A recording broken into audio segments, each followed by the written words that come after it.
can feel the blood creeping up from the heathens. Got will, got fight, got pride, got reason. If they wanna go eat, then you know I'm gon' feed them. If you're coming for me, hope you're ready for a demon. I got eyes in the back of my head, I'm seeing. Take me for granted and you know I'm leaving. I'ma take what's mine with the webs I'm weaving. I could take this crowd from seeing to believing. Got a taste for blood and my tongue keeps bleeding from the words I spit. So sharp, so freezing, so cold. Behold, frostbite they feeling. I could tear you apart or I could go heal them. Don't believe in fate, don't believe in ceilings. I just need a taste and my mind starts peeling. I don't pace myself, I grind on kneeling. Got lust for change, I just love the feeling.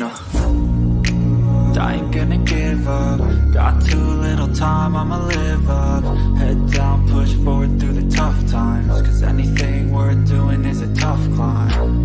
And I ain't gonna give up. Got too little time, I'ma live up.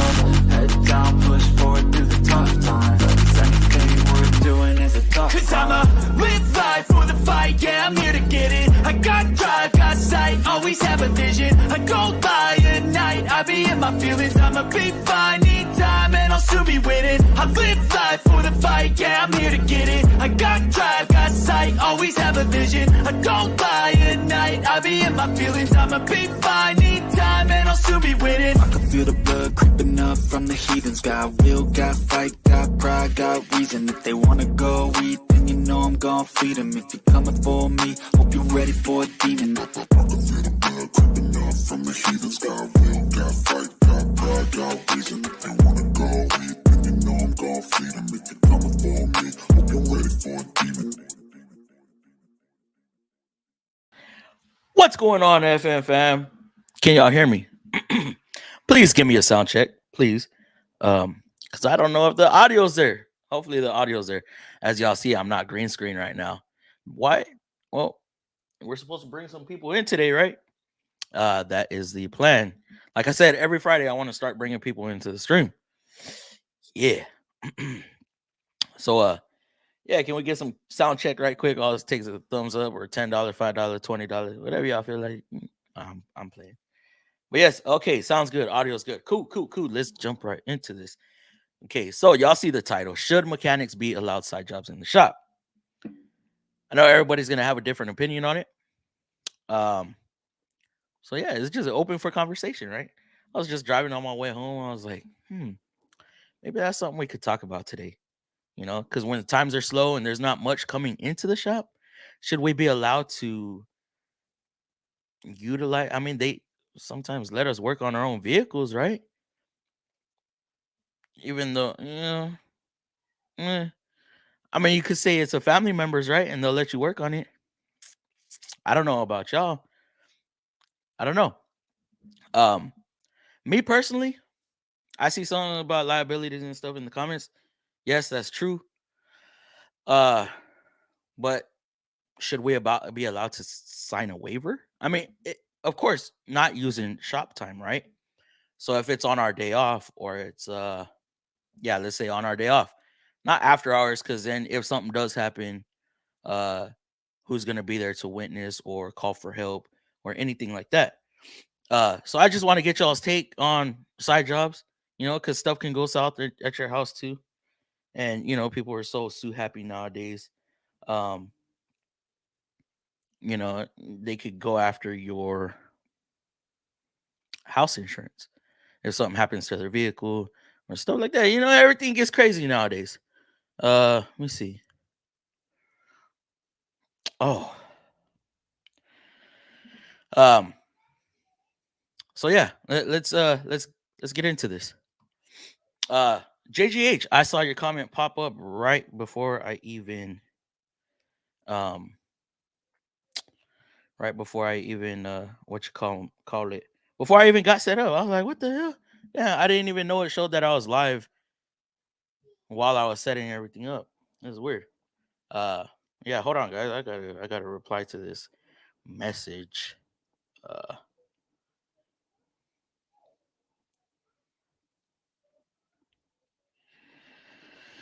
Gotta reply to the woman's. All right. So yes, JGH, what is up, my dude? And I saw those pictures you sent me of the merch. Hey, go for it, bro. Barry. Oh yeah. What's going on, my dude? Actually, you know what?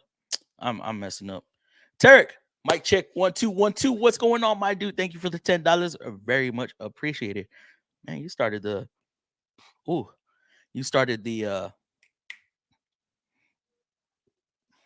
what's it called? The super chats early. Damn. I wasn't even expecting that. But thank you, my dude. Thank you very much. Side jobs in the shop? Nope. So man, you know, Uncle Mark, is some things are just easier at the shop, you know? You ain't got to use jack stands. I mean, try have y'all ever done a transmission at your house or on jack stands? Man, that shit is hard. Uh, I know I've done an engine at my house. Ooh, that was a tough one. Very tough. Uh, yeah. So Uncle Mark says no. Let's see what everybody else got to say. By the way, Uncle Mark, thank you for jumping in. Hey Fluffy, what's new on the menu for tonight? We're gonna talk side jobs for a little bit, and then as time goes on, we start getting into different conversations, and we just go wherever it flows. DLC for Christ, yo Flo, what's going on? Unks, that's a real unks right there. Why would the shop allow that? I don't know. I don't know. It's just a question. Uh, spark conversation. Um, yeah, maybe. I don't know. I don't know. Me personally, I think they should. Because if you ain't making it at the shop, you need to be able to support your family some way, right? I mean, come on, let's all face it. Managers, you think the managers never brought vehicles into the shop that weren't side jobs? So is that hypocritical? I don't know. I say no because it can become a liability to the shop if anything happens to it, even if there was no RO.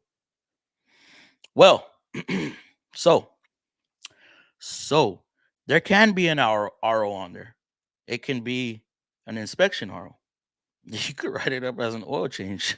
There's an RO on it. But like I said, what if it's a off the clock? Uh what's going on, Supra? We used to use the lift and tools in Motor T work on our cars. So y'all worked on just y'all's cars, or y'all used to bend the rules a little bit? Being shop foreman in my own shop, I can see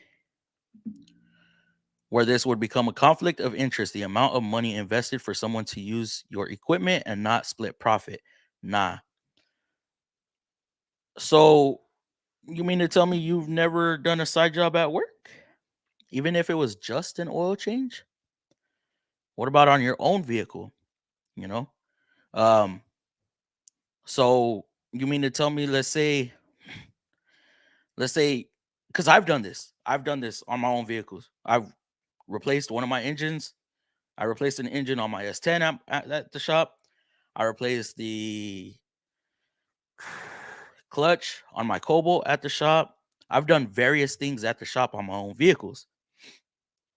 Um, so should I have gotten charged by the company to perform work on my own vehicle because I'm using their equipment, even though I was doing it at either after hours or on my day off?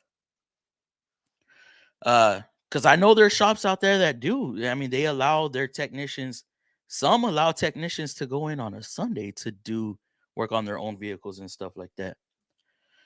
My boss allowed it on certain days. Yeah, see, Ed, if you're off, hell, I've seen guys take vacation to work on their own vehicles. It just depends. We got another donation down here, Fluff. Going to get off for a minute on my way to work. I will tune in once I get rolling. All right, cool. Thank you. Thank you for the $10. Of course. Um, what's the song on your preview? Uh, what is it called? Winning? Winning by Netflix. He's on YouTube. You can search him up. Tell him I sent you. It's copyright free music. Trans King, yo, Chris, how are you doing, my dude? Personal vehicles are not side jobs. We are supposed to, but do not typically charge labor for personal work done in the shop. I mean, it's the same concept though. Um, It could be your own vehicle. You know what I mean? You know what I mean? I don't know. What's good? Can I get a oh yeah? Yep, that's second time doing it tonight. How's it going, Flows? It's going good. It's going good. Although it wasn't much for me to do today.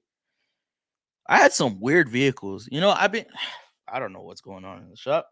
I've been getting some weird vehicles. Um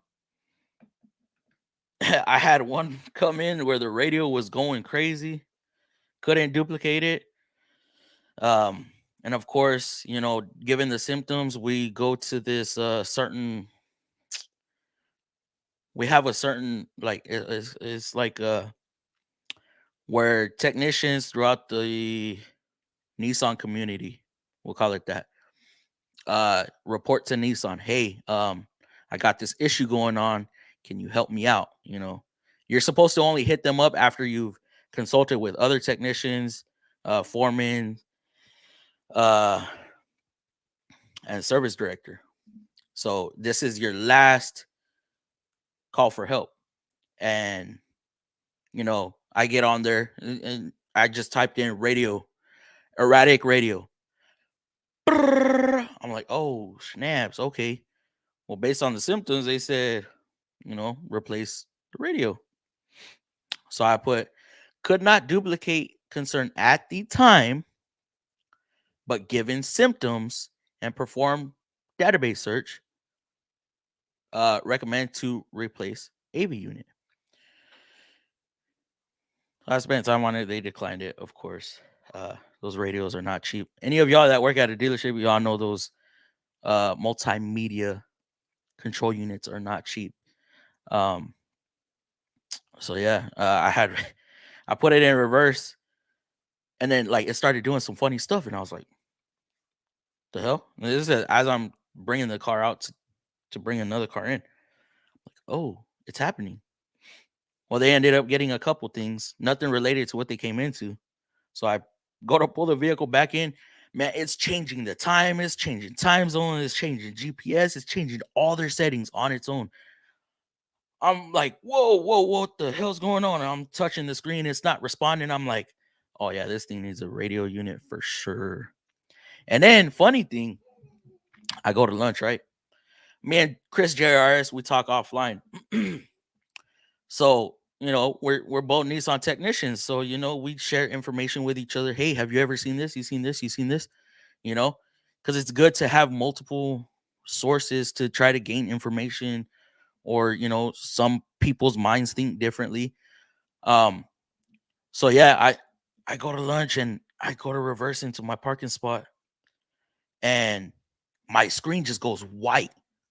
White. I'm like, what the hell's going on? Put it in park, and it like lags, and then it goes back to my radio. And I put it in park again, or reverse again. It'll show the camera and then white, and then it'll show my predictive, the little lines that predict where you're gonna turn.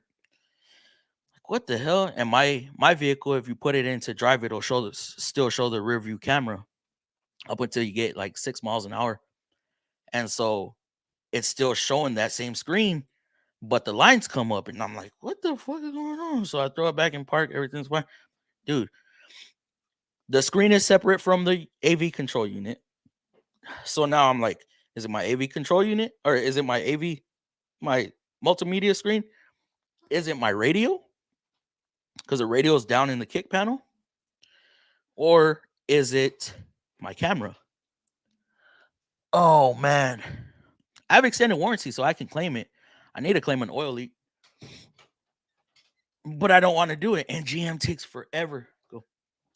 GM takes forever to get vehicles in. Man, last time I tried to get my car in, they told me 3 weeks. 3 weeks just to get it checked out. I was like, oh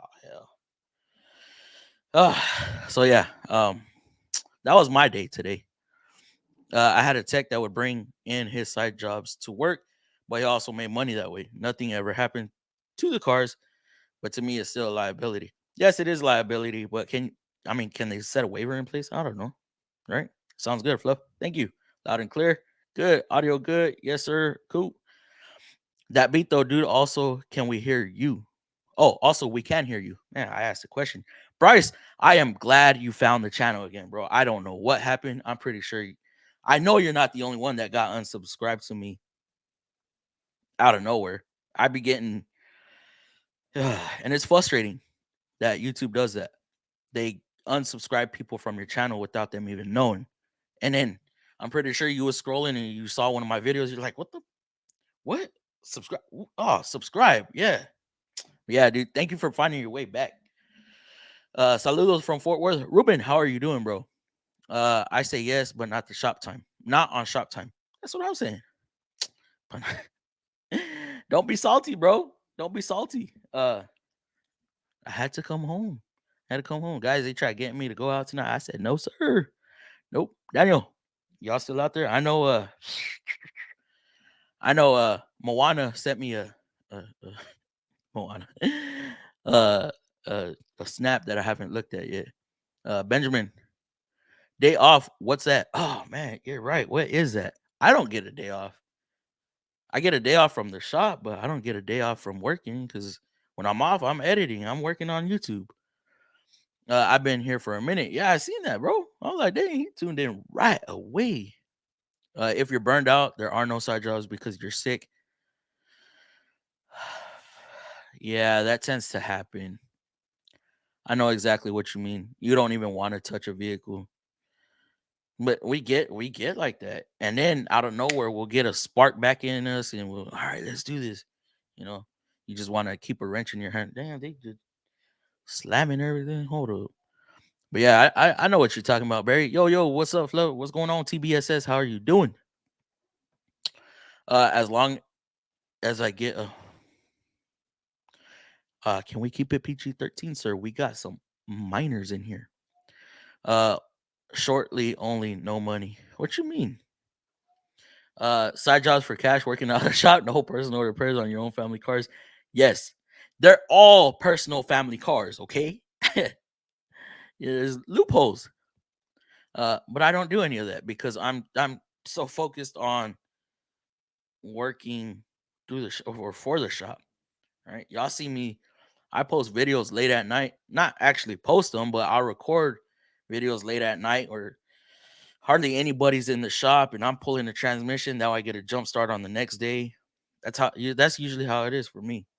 So I ain't got no time for side jobs. Even and then so like, I can't even do side jobs at my house because in my contract, okay, I have a contract that I'm renting. I don't know if it's for the area, right? Subdivision, because we got HOA, but yeah, can't work on your vehicles here. Um, there was a dude by my gate who would work on vehicles in front of his house, and that lasted about a month, and they evicted him.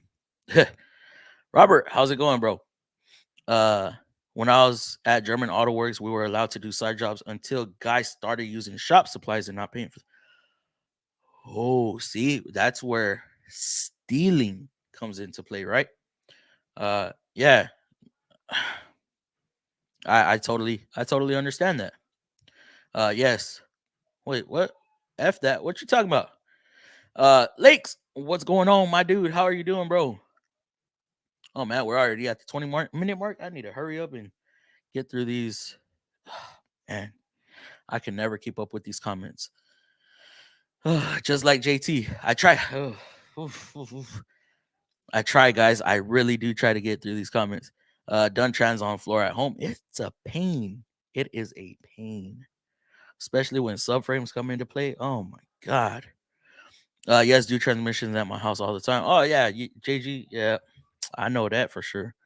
Engines as well. Engines is a little bit easier. Can you because you can pull it out through the top on rear wheel drive vehicles, but transmissions is a little different story.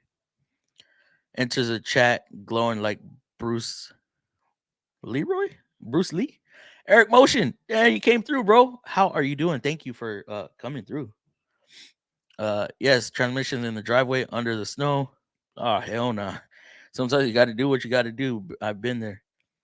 I did transmission work on my back while it was raining on a muddy uh surface. It was like a dirt lot. It was all muddy. I laid cardboard out, and it was cold. It was in February. Oh man, never again. Nope. Feel like if you aren't on the clock, hold up. I feel like if you aren't clocked in and you sign a waiver that keeps the shop from all liability and insurance, maybe, maybe, as long as it's not on shop hours, you have an RO open. Absolutely. There you go, Chris. Man, we see, we think like that. And Nissan stuff.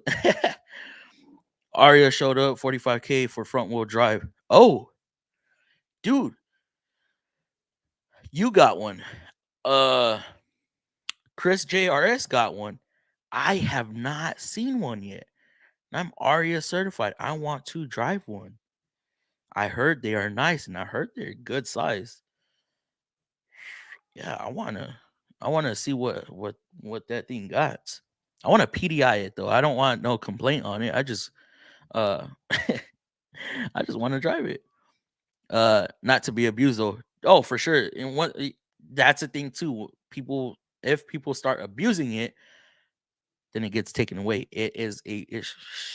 Could be uh, uh, a privilege, or a shop can charge you a very discounted rental fee of the bay you're using, since you'll. Hey, that's something. That's something. But then you know what I'm gonna do? I'm gonna raise that price a little bit. That way. So let's say theoretically, right? I'm gonna charge 800 for a transmission. The shop wants to charge me, I don't know, 250, right? Guess what? My price is gonna go up to about a grand, 1100, just so I can still, yeah. That's just my way of thinking. Like I said, but I don't do side work. I wish I did. I wish I did. You can make good money on side work. I just I feel like I don't have the time.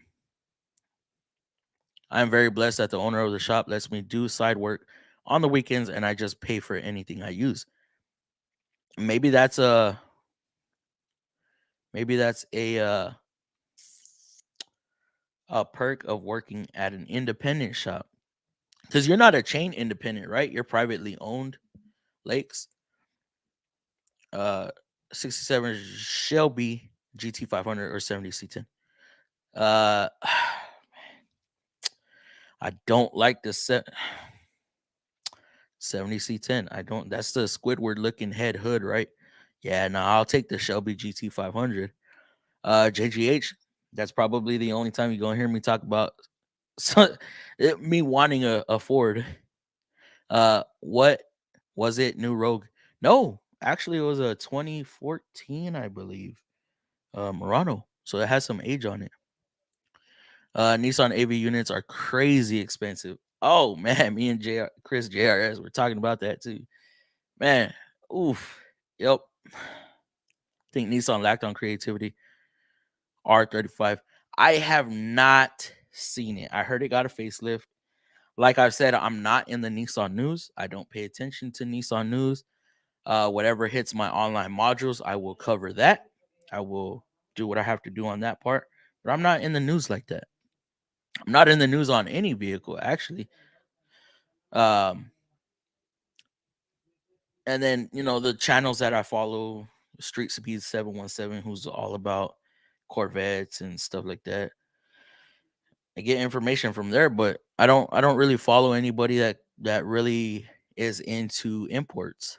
And the R35, I just haven't seen anything relating to it. I think it looks good. Like I said, I haven't seen it yet.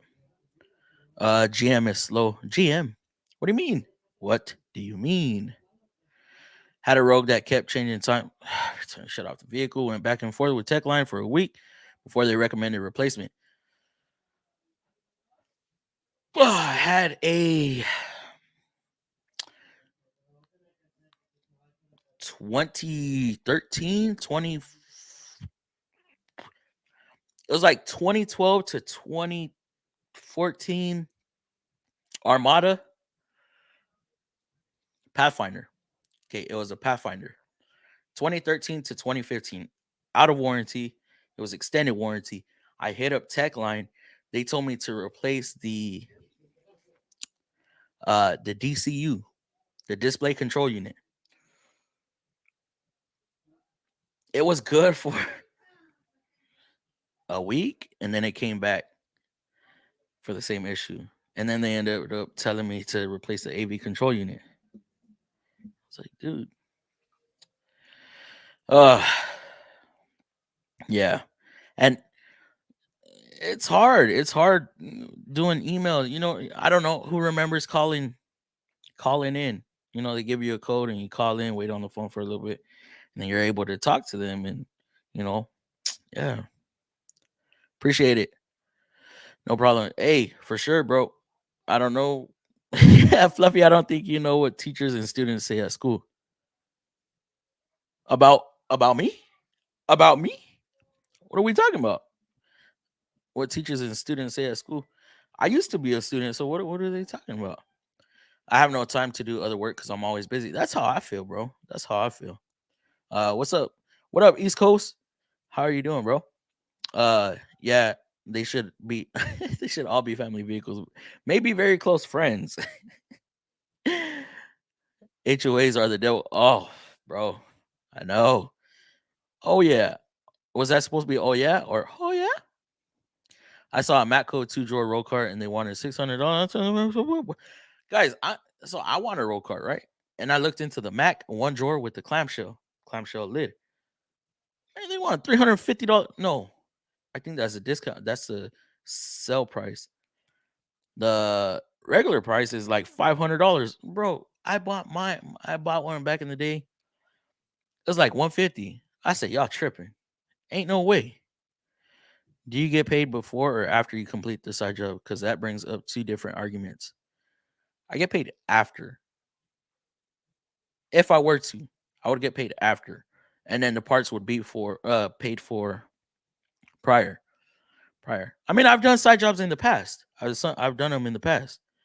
Um, but I stopped a long, long time ago. Um, yeah. So I mean, I don't believe, man. You know what? It's scary. It's like a fine line because you could have somebody who, yeah, they pay for the parts up front, but then when it comes to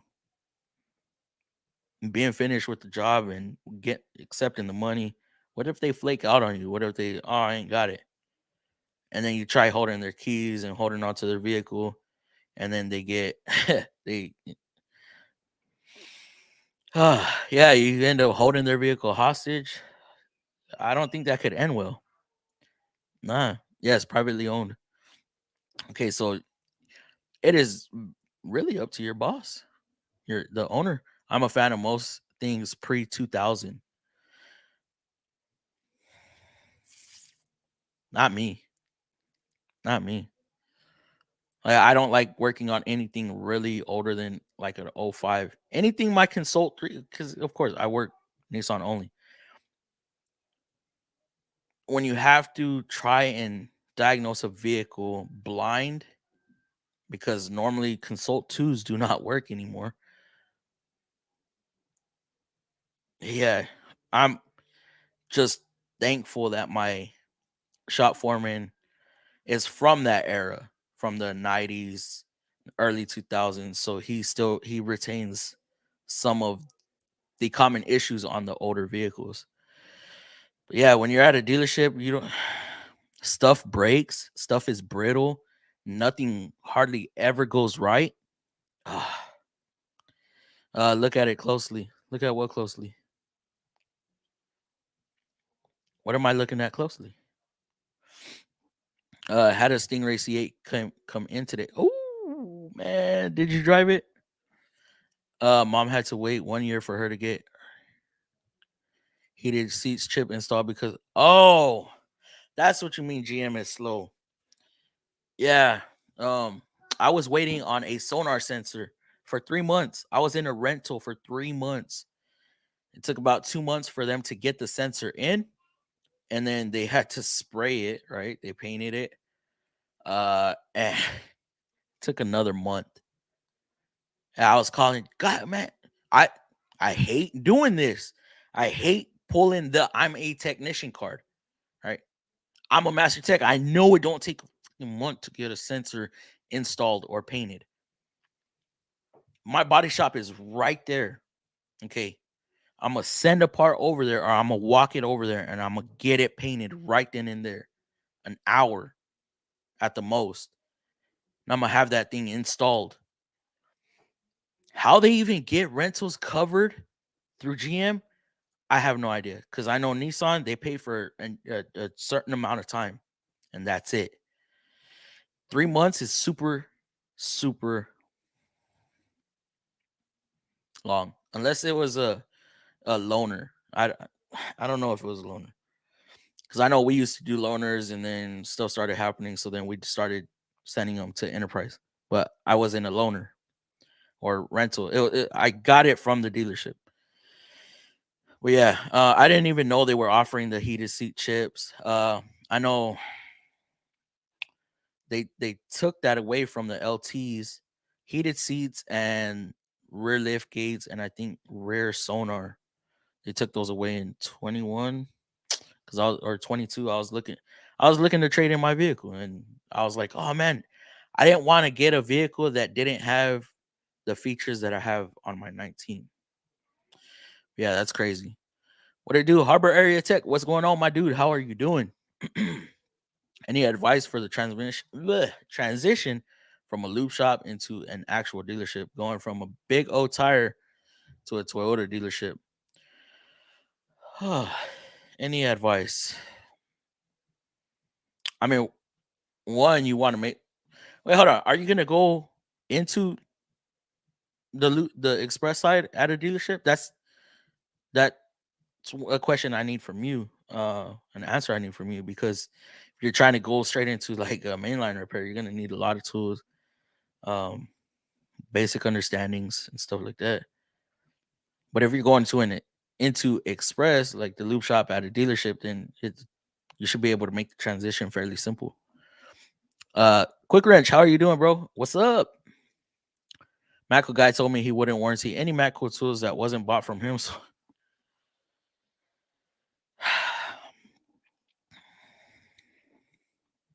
that ain't right. It says lifetime warranty for a reason. It don't matter who you bought it from. And if he wants to keep you as a customer or gain you as a customer, you should warranty those tools. Because now you just got turned off. That Matco guy just turned you off, and now you're never gonna buy from him. Probably because he ain't trying to help you out, you know? I mean, do tool trucks work for us or do we work for them? Without us, they wouldn't have a shop to go to. We could always get tools somewhere else. HOAs are the worst thing. I know, bro. But it's what this city is filled with. It's either HOA or you got the city people. God damn it. Um I've been pulled out multiple times this week and still haven't been able to pull the motor. Dude, really? All I need to do is get the engine mount bolt out and it's out the car. What is it on? When I was a barber, people used to always want me to hook them up for a fee at their house. It got old quickly. Yeah, I don't really do house calls. I'll charge for that. I mean, I'm not even gonna lie. I did that the other night. Um, just to scan simple codes. You gonna pay my gas? That's for sure. Why do all GM guys squat every time? Huh? Why do y'all GM guys squat every GM from? Oh, I think that is, what is that? The Carolina lean or something like that. Vet Speed 863. My shop mechanics get pissed when I know how to do things right. Oh, so you're out there schooling them, man. uh, Thanks for joining though. I ain't seen you on the channel ever. Vet Speed. Troqueando que si quema que. I ain't with that. That shit looks crazy. I had to fill out mechanic liens quite a few times. It's a pain in the ass. I'd rather just have the work paid for. You had to fill out mechanic liens.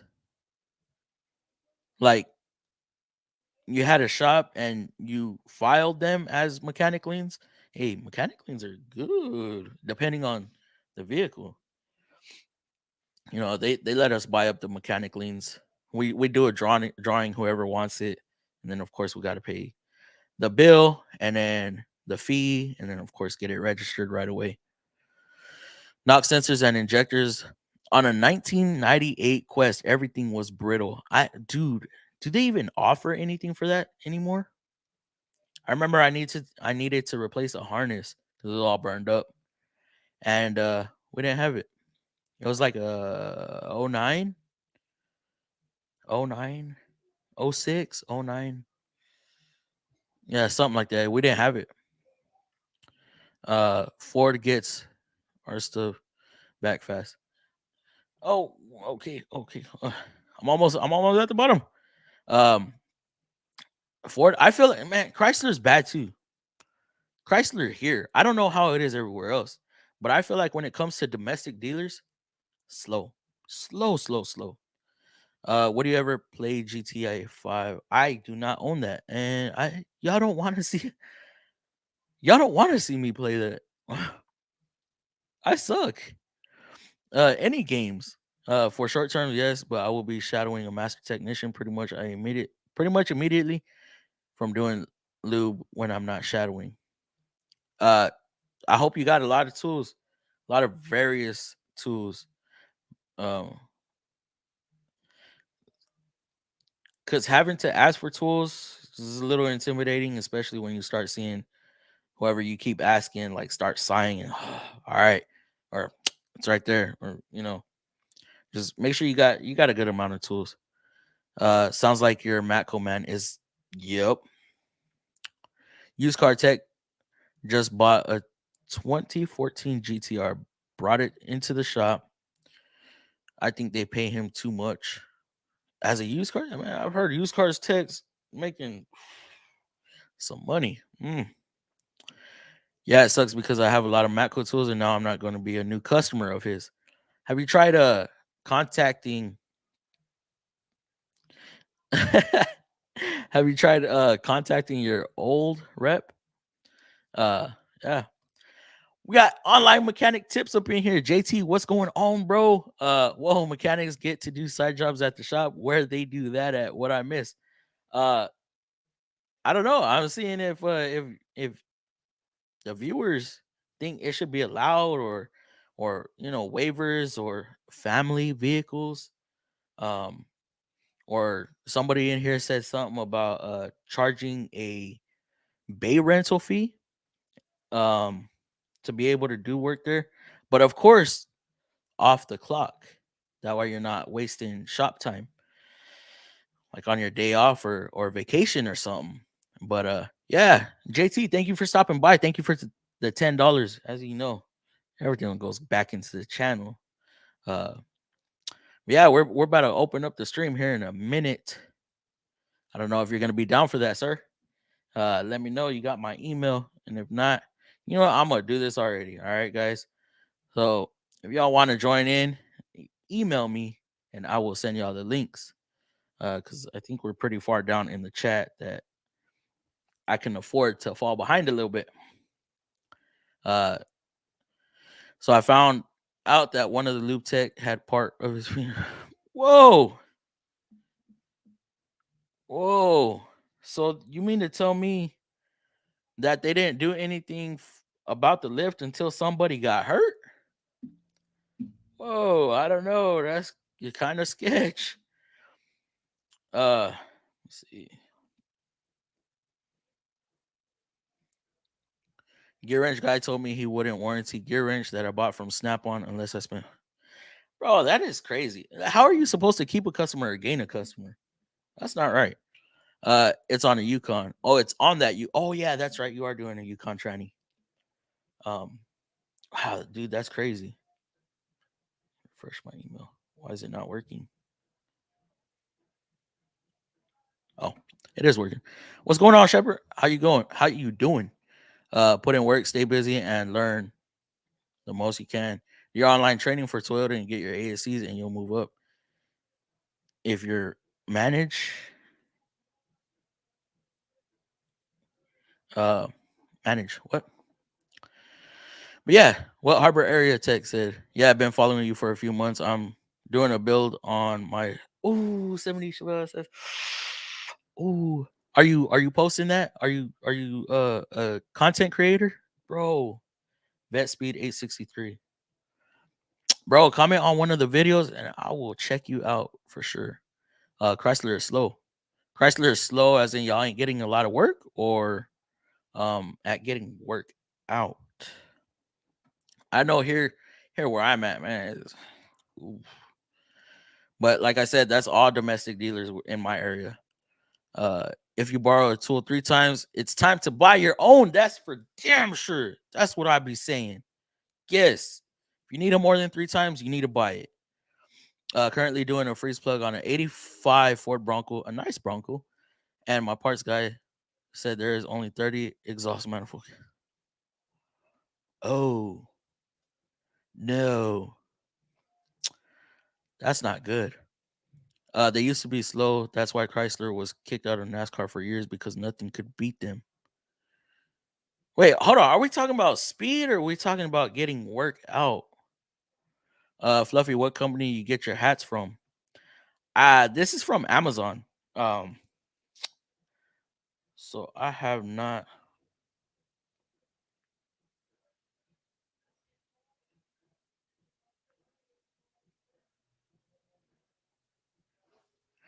Um, I have not done merch yet. I haven't got to that point yet.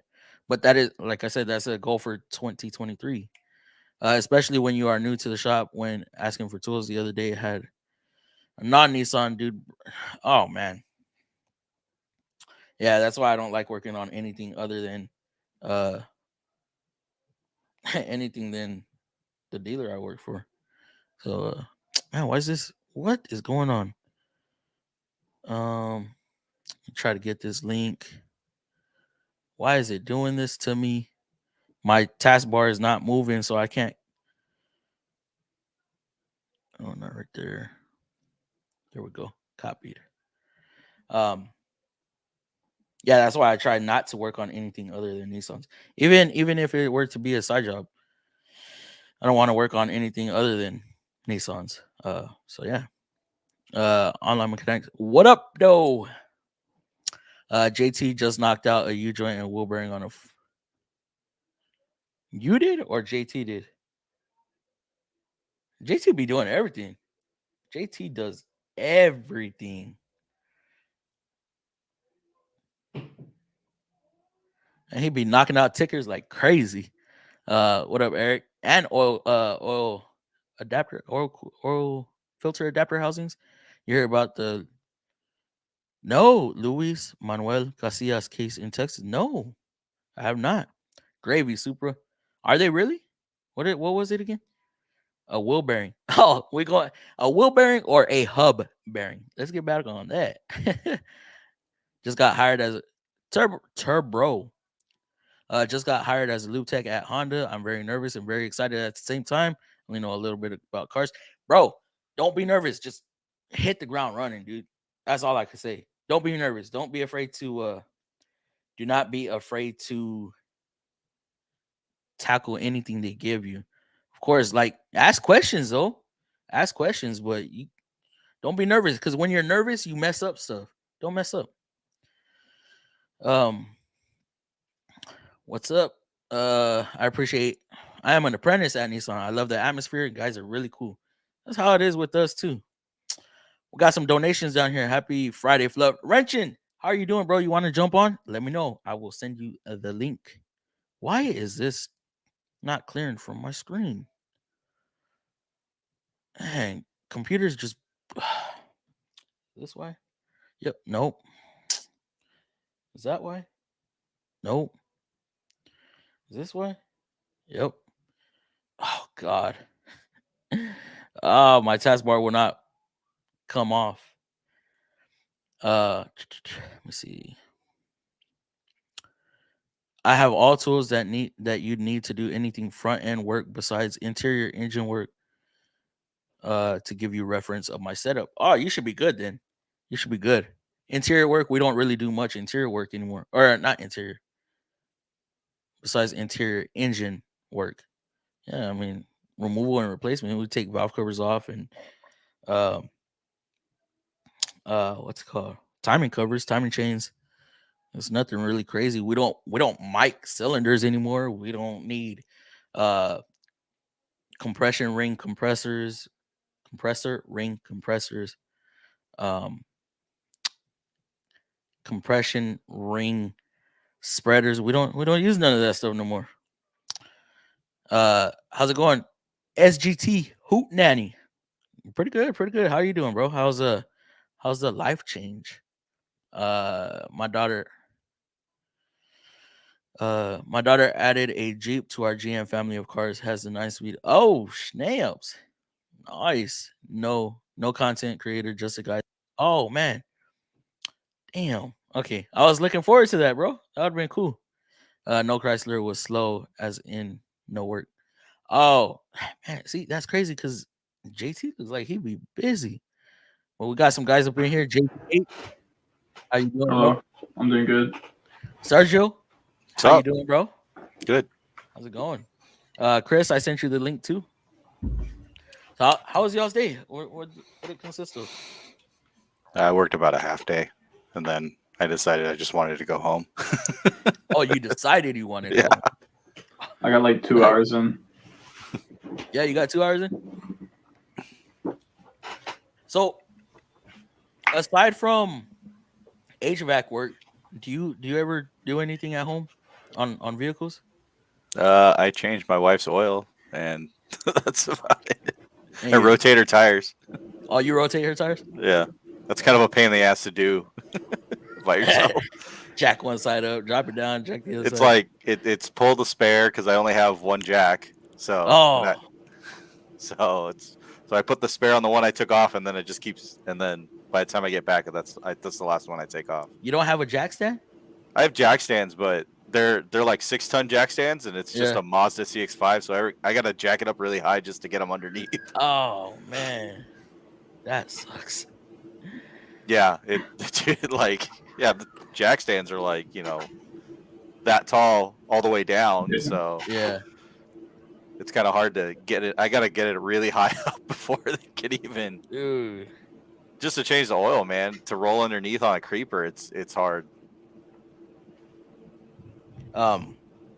Use a creeper? Man, I can't use those. Yeah. Then I become 6 inches wider or not 6 inches, about 4 inches wider. It ain't working. I breathe in and I'm lifting the car. I remember on my last truck I had the Frontier, that thing I could roll on. I had like a 3-inch lift on it, so I could just roll under it without even putting it on. Easy. I think I could get under that too. But And you JGH, you're always on your back, right? Yeah, just background. What do you got going on right now as far as work?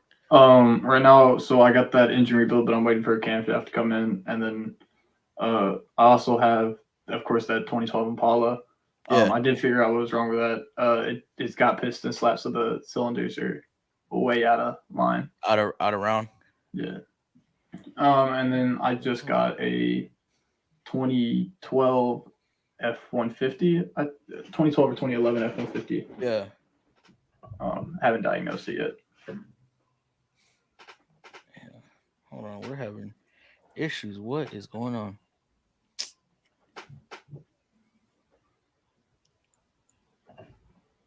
Okay. Oops. Hold on. I'm trying to get some more guys up in here. you're good, man. I don't know what's going I have on. jack stands. You have jack stands? No, was it psychopath? Oh, I I guess have this would jack be a stands. good I have 2 jack stands. I also got a bunch of shit in my garage, so I can only pull the car in so far. halfway. Yeah. Let's see, copy. And my driveway is at like a slight angle, so Oh man, that's scary.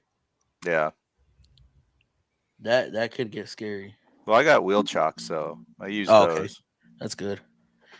All right. Quick range. That's what we have in the in the garage. No problems at all. Good choice. Aren't the Jeep aren't y'all getting good feedback on the Jeeps? JT? I think he said, man, they hardly see. It's either that or the I keep forgetting the gladiators. Well, they don't see very many Jeeps in the shop because they're all broken down trying to off road. Oh man, come on. Yeah, you should see They the just junk leave yard them out where I there. I'm from Florida. Dang, is that why? Happy Friday. Yes, No. Wrench, happy Friday, bro. Thank you for joining. Renegade, how are you doing? I want to move up from Loop Tech to Master Tech at Honda. Is there an online training or classes that they put me on to learn everything and how it does? Depending on the dealer, they have different modules. They have their own kind of schooling or teaching. You get sent to classes, and they move you up the ladder like that. 16 Jeep Cherokee. Oh, it's a Jeep Cherokee. 68 on it. Need to change shining fluid as much as I can anyway. Transfer case and rear diff. Oh, maintenance. Oh snap! You got the all-wheel driver. Oh man, I hate all-wheel drive. I hate all-wheel drive. I hate four-wheel drives. Working on them, pain in the butt. You get a the lot of older that, stuff ain't. huh? The older 4x4s are pretty easy to work on. Are they? Oof. Yeah, you just kind of. Man, I don't know how the It's new a stuff is, pain. all electric stuff. Yeah. I mean, it's just a solenoid, right? That just clicks everything into place. On At some of least I them, assume. I don't know. That's how I'm guessing it works. on the newer ones, it's like actuators, just the gears. Yeah. that move. Um,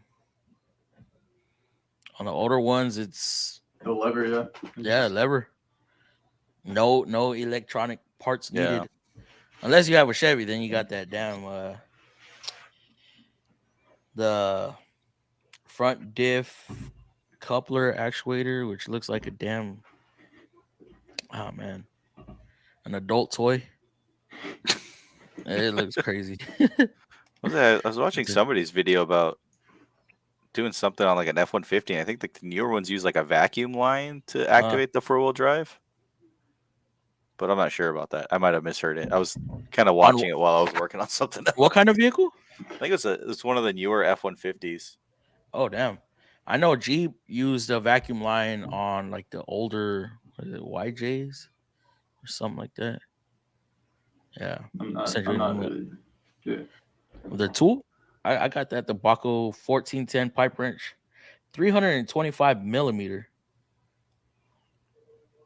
Damn. We're in America, sir. We don't do millimeters here.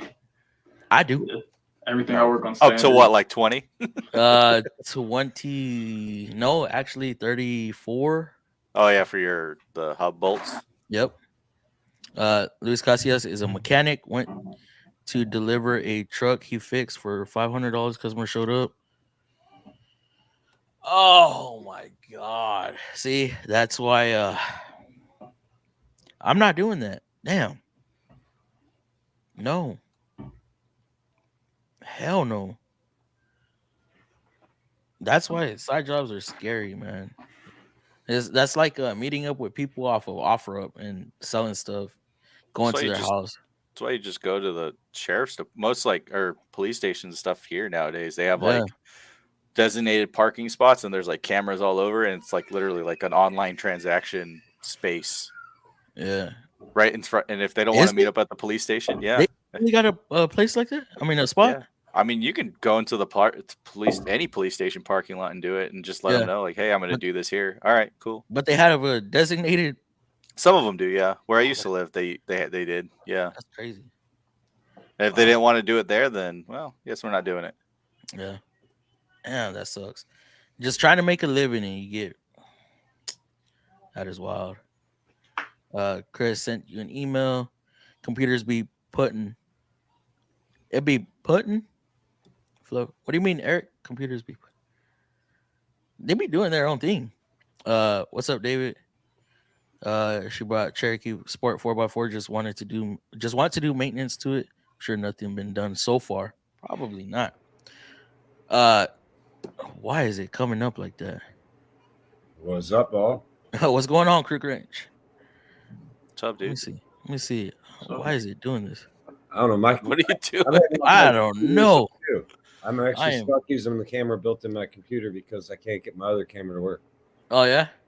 My other camera is much better than the one built in the computer, but I don't know. I upgrade my internet package and now the damn thing ain't working. Oh no. I don't know why it's blocking your face like that when I click on a comment. I don't remember it doing that before, right? I don't think there so. we go. Yeah, you got it done. Yeah, I think that comment was just too big. What's up? Congrats again on going 3K. 3K. Oh, I think he meant 100K. Hey JT, are you guys slowing down? Man, we've been slow, but I think I finally know why we've been slow, which I won't talk about that. But it's your I'm sorry, it's your freaking sales guys. I mean, advice. Nah, that's not why. What's going on, Chris? We've been busy. FM fam? Y'all been busy? busy? Guys? So, how's it going? Quick wrench, are you at an independent or are you at a chain store? Independent. Independent? You know, so like y'all get to talk to the owners personally? Or they have a like it. Huh? If I feel like it. So like if you have issues you can go to them directly? Yeah. Nice. Many of my customers I do because I know them well. I've been working with them for years, so yeah. Wow. What's up, my guy? My salespeople just say, yeah, bring it down, bring it in, bring it down, bring it in, bring it down. We're always busy. And then when it's there, well, we need a couple days. Dude, you know what popped up on my channel again? Or not on my channel, on my feed? That strut that was compressed and it was locked. Really? Yeah. You know, people bitch about the fact I have my fingers in the damn spring and all that.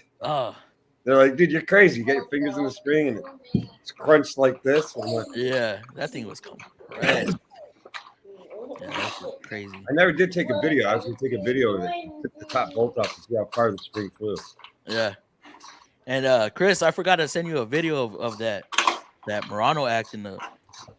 I went to pull it back in. It was going crazy, dude. Did I send you a video? Oh wait, worse than what you showed me, or so I showed you my car. You showed me when it was going white, and then you would put in reverse, and then you try to mess around with the predictive course lane, and all that stuff, and all that stuff. Well, no, this was on the customer's car. Oh wait, on the Murano. No, you showed me the Murano as well. Did I? Both, I think. Yeah, you showed me your car and you showed me the Murano. Changing time and time zones and stations. It was doing all sorts. JT, use the all-wheel drive up here in Michigan. Trust me. What's that? JT said about the all-wheel drive or four-wheel drives. Yeah. Jeeps. As long as people use them once in a while, they don't see problems with it. Well, we use it here in Michigan. Well, it's because you guys got snow. Yeah, we don't use them down here. I mean, it wouldn't need to. If it's front-wheel drive would work fine too on the Jeep Cherokee. I mean, yeah, all-wheel drive or four-wheel drive just be better. Yep, very true. Yeah, unless you're going in reverse. Been there, done that. Tried reversing up a hill when it snowed real bad here.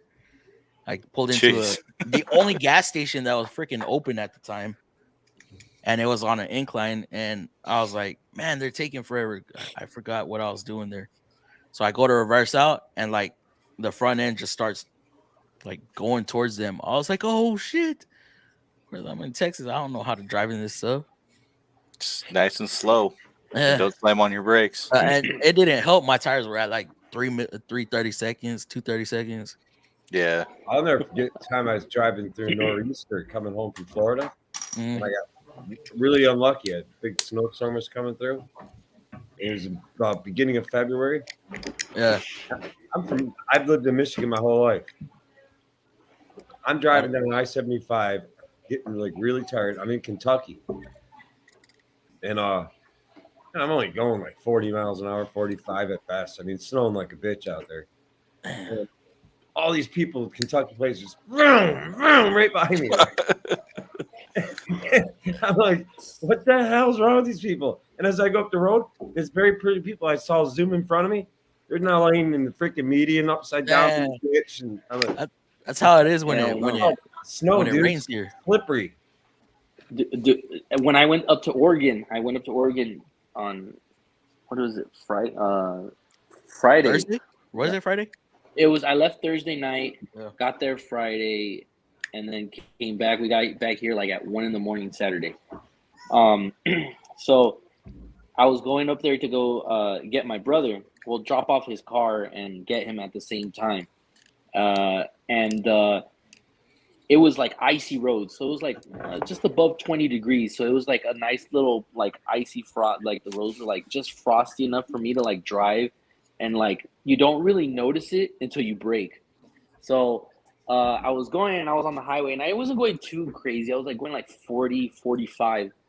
And I was going, and it was my brother had moved from where he originally was, so I was following the GPS, and it said turn on this road, and it told me right I was going, and I was like, oh shoot! I slammed on the brakes, and I swear to you, in a front wheel drive Sentra manual 6-speed trans, I did a little bit of Tokyo drift, and I was like, holy crap! And I saved it. I was like, oh, either way, I needed to U-turn, so I just kept going, and my cousin was just in the car like. And I was like, see, we got to where we were going. Oh man. Yeah, it was funny though. But other than that, it wasn't too bad. It handled it like a champ. But yeah, that was my only encounter with like ever slipping or losing control in the snow. Well, I have to worry about parking my car in my driveway on certain days. Yeah. Oh, you might slide down it. So you've seen videos like that, right? And I gotta see, am I gonna slide down or am I staying here? I've seen videos where they're just on an. You gotta anchor that thing, and then they're just sliding down, slamming into cars. Crazy. Yeah, I remember once. Where did we go? We went to Ramona, which is this town up in the mountains or hills, whatever you want to call it, and we were just walking down the sidewalk, and this like I remember it was like a Suburban. It was parked at an angle up on this hill, and we just walked by, and it just let go, man, and it just slid into the car behind it. Dude, that is crazy. Wasn't even driving; it was just parked. I've seen so many videos like that. Where do you live, Sergio? San Diego. San Diego. So you're in a warmer climate too. Yeah, but we have. I mean, in the mountains we get snow sometimes if it gets cold enough. I was pretty sure you lived in a warmer climate because you just did a quick short on AC repair. Oh yeah. Nobody's fixing AC here in Michigan right now. No, I've been working on a lot of refrigerators lately. So Sergio, do you see a bunch of these newer style AC units where What do you mean there's no furnace in it? It uses a the heat pump? Yeah. Yeah, they've been around forever. Have they? Been there, yeah. They're just Everybody in Florida's got one of those. It's just like here it depends on the building. So like a lot of commercial buildings have heat pumps because they don't need to run gas to the building, so there's the units don't have gas, but it just depends on when the building was built and what kind of building it is. So newer houses here. Go ahead. Go ahead. Newer houses I have a here. question about. Go. You're good. Go for it. Okay. Newer houses here, they're built with those heat pumps. Yeah. So when it gets too cold, they don't really work right. It freezes up outside. Well, that's because so on a heat, your traditional air conditioner, your coil inside is your cold part, right? Yeah, the evaporator. But now you have a reversing valve, so it switches. So now your cold part is outside, right? Yep. Well, yeah, they're gonna ice up, especially if it's cold outside. You know, even here, you go out on a cold morning, and a lot of there'll be like frost on them, but they should have defrost timers, or defrost boards that prevent that from happening. Too bad. Yeah, anyway. like a shut off. Yeah, it'll either what it'll do is it'll shut it off, or it'll kick it into AC for a minute or two to melt the ice. But so like the only reason I know somewhat how those work is because we deal with that on EV vehicles. Oh, they have a heat pump? Because you don't have a cooling water for the. It has some, but it doesn't generate enough heat. Yeah. So. Yeah, they're I mean, it's the same thing, they just work. All you're doing is just swapping your function of your coil. Yeah. But a Reversing lot it. of newer houses are putting it in because they say it's more efficient. Technically, it uses the same amount of energy to heat your house with one as it does to cool your house with one. So now instead of only using it in the summer, now you're using it year round just to heat. That's why I Yeah. don't like them. I mean, because still gas is still cheaper than electricity, at least in California. Yeah, same here. You know, Gas is cheaper, I think, everywhere than electricity. yeah. So Unless that's you why I don't like them. force into But propane may be more expensive than electricity. oh yeah, propane's like, and that's the other thing too. Like a lot of places in houses in like more rural areas here, since they don't have gas service going out there, they'll have heat pumps. But if they have propane, you can get a gas furnace that's you just buy the little kit and it changes the orifice size, Yeah, and it changes the it'll, orifice and it runs off the pig and outside. it'll run off propane or Yeah. LP. But yeah, That's pretty expensive, though. the LP, yeah, it is. Yeah. From what I've been told. I mean, I don't do residential, but It's been a from long what I time remember, since I had to fill a tank. I used to have a house I used to heat. It was my grandparents' farmhouse. And it's kind of in a rural area. And it used to cost like $600 to fill the tank. I don't remember For the how year? much I think it was. Oh, shit. That old house would eat it up every freaking month. Oh, what the hell? $600 a month, Jesus. Damn. It'd eat up at least 550 of it. Oh my god. We had to call them out. It was an old farmhouse. Probably had nothing in the walls. Wow. Yeah, All right, Chris. What was he gonna say? Oh yeah, that's right. Oh, that one video I saw, one of your videos. You were working at a hospital, and it was like a really old unit, and you said that since it was a hospital, like you couldn't really. The comment I left on there was, you'll see what I left on there. But let me see. what are you gonna do? What are they gonna do when that unit is so old? Because you had to make repairs, and there's been repairs on top of repairs on that one. So what are they gonna do when that whole unit just becomes like are they gonna have to close the whole hospital, or what are they gonna do? I think I know what unit you're talking about. It's that old piece of shit one that I was working on at night.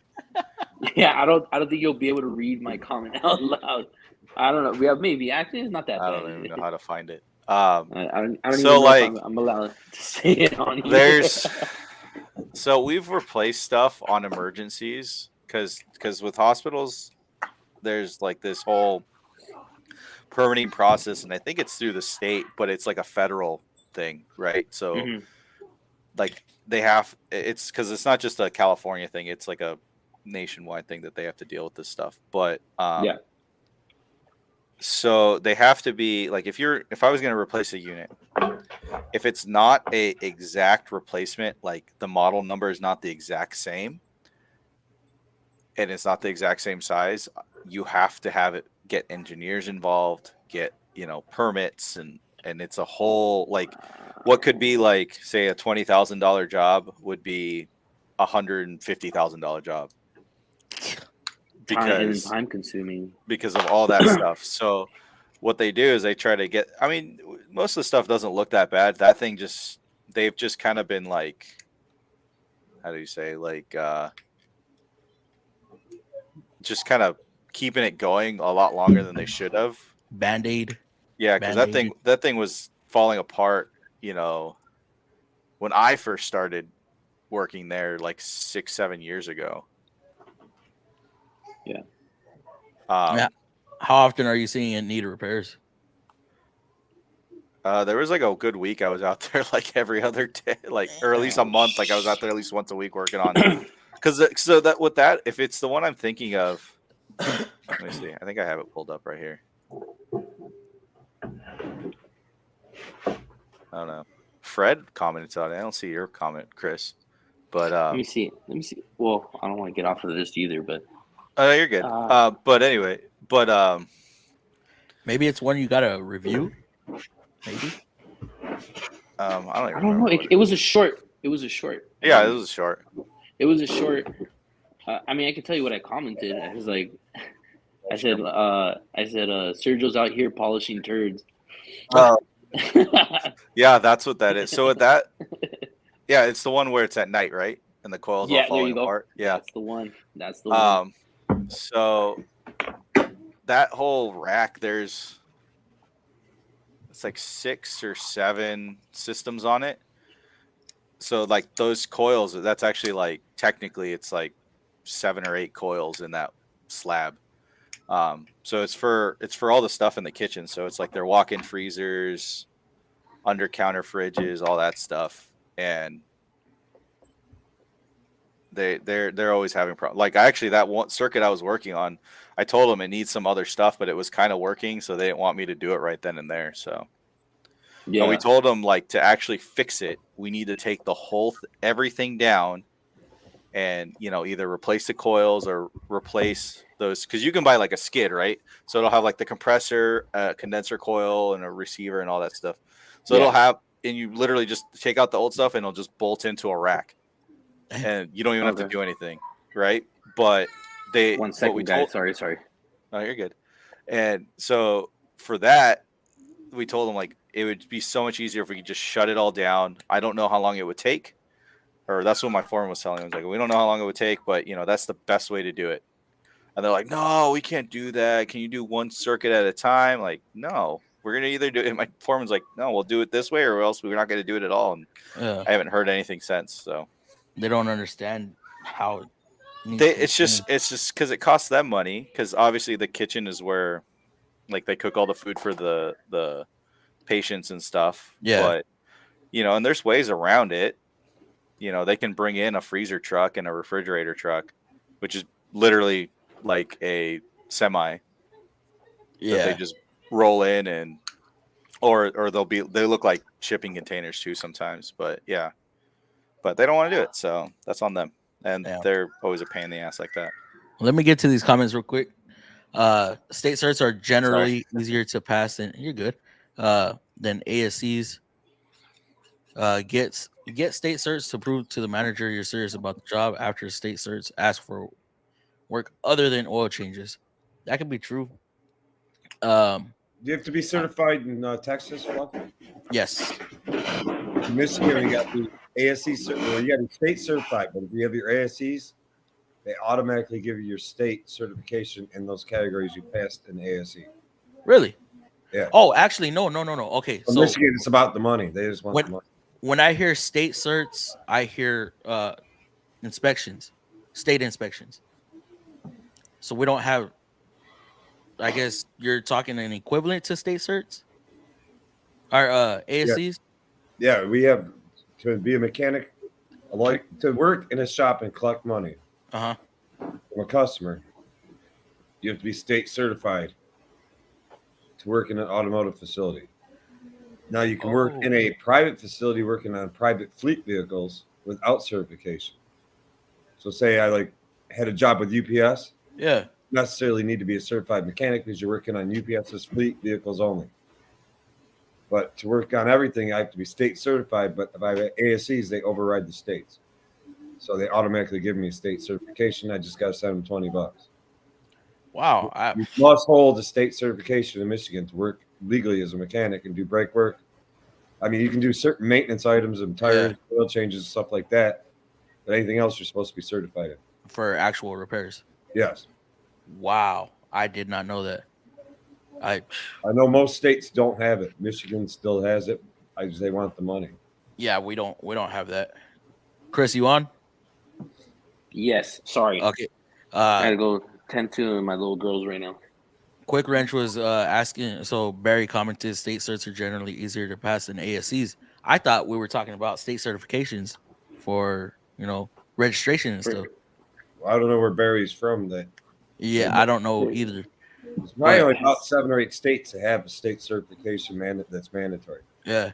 Quick Wrench is saying that they have state certifications that you have to pass in order to work on vehicles. Unless you have ASCs, then that overrides the state. I've never heard of that. Yeah, I know there's ASC. Override the state. I know there's. Gives me. I know there's certification. NATEFs, which are just like. What would you consider NATEFs? I don't remember. I forget what they.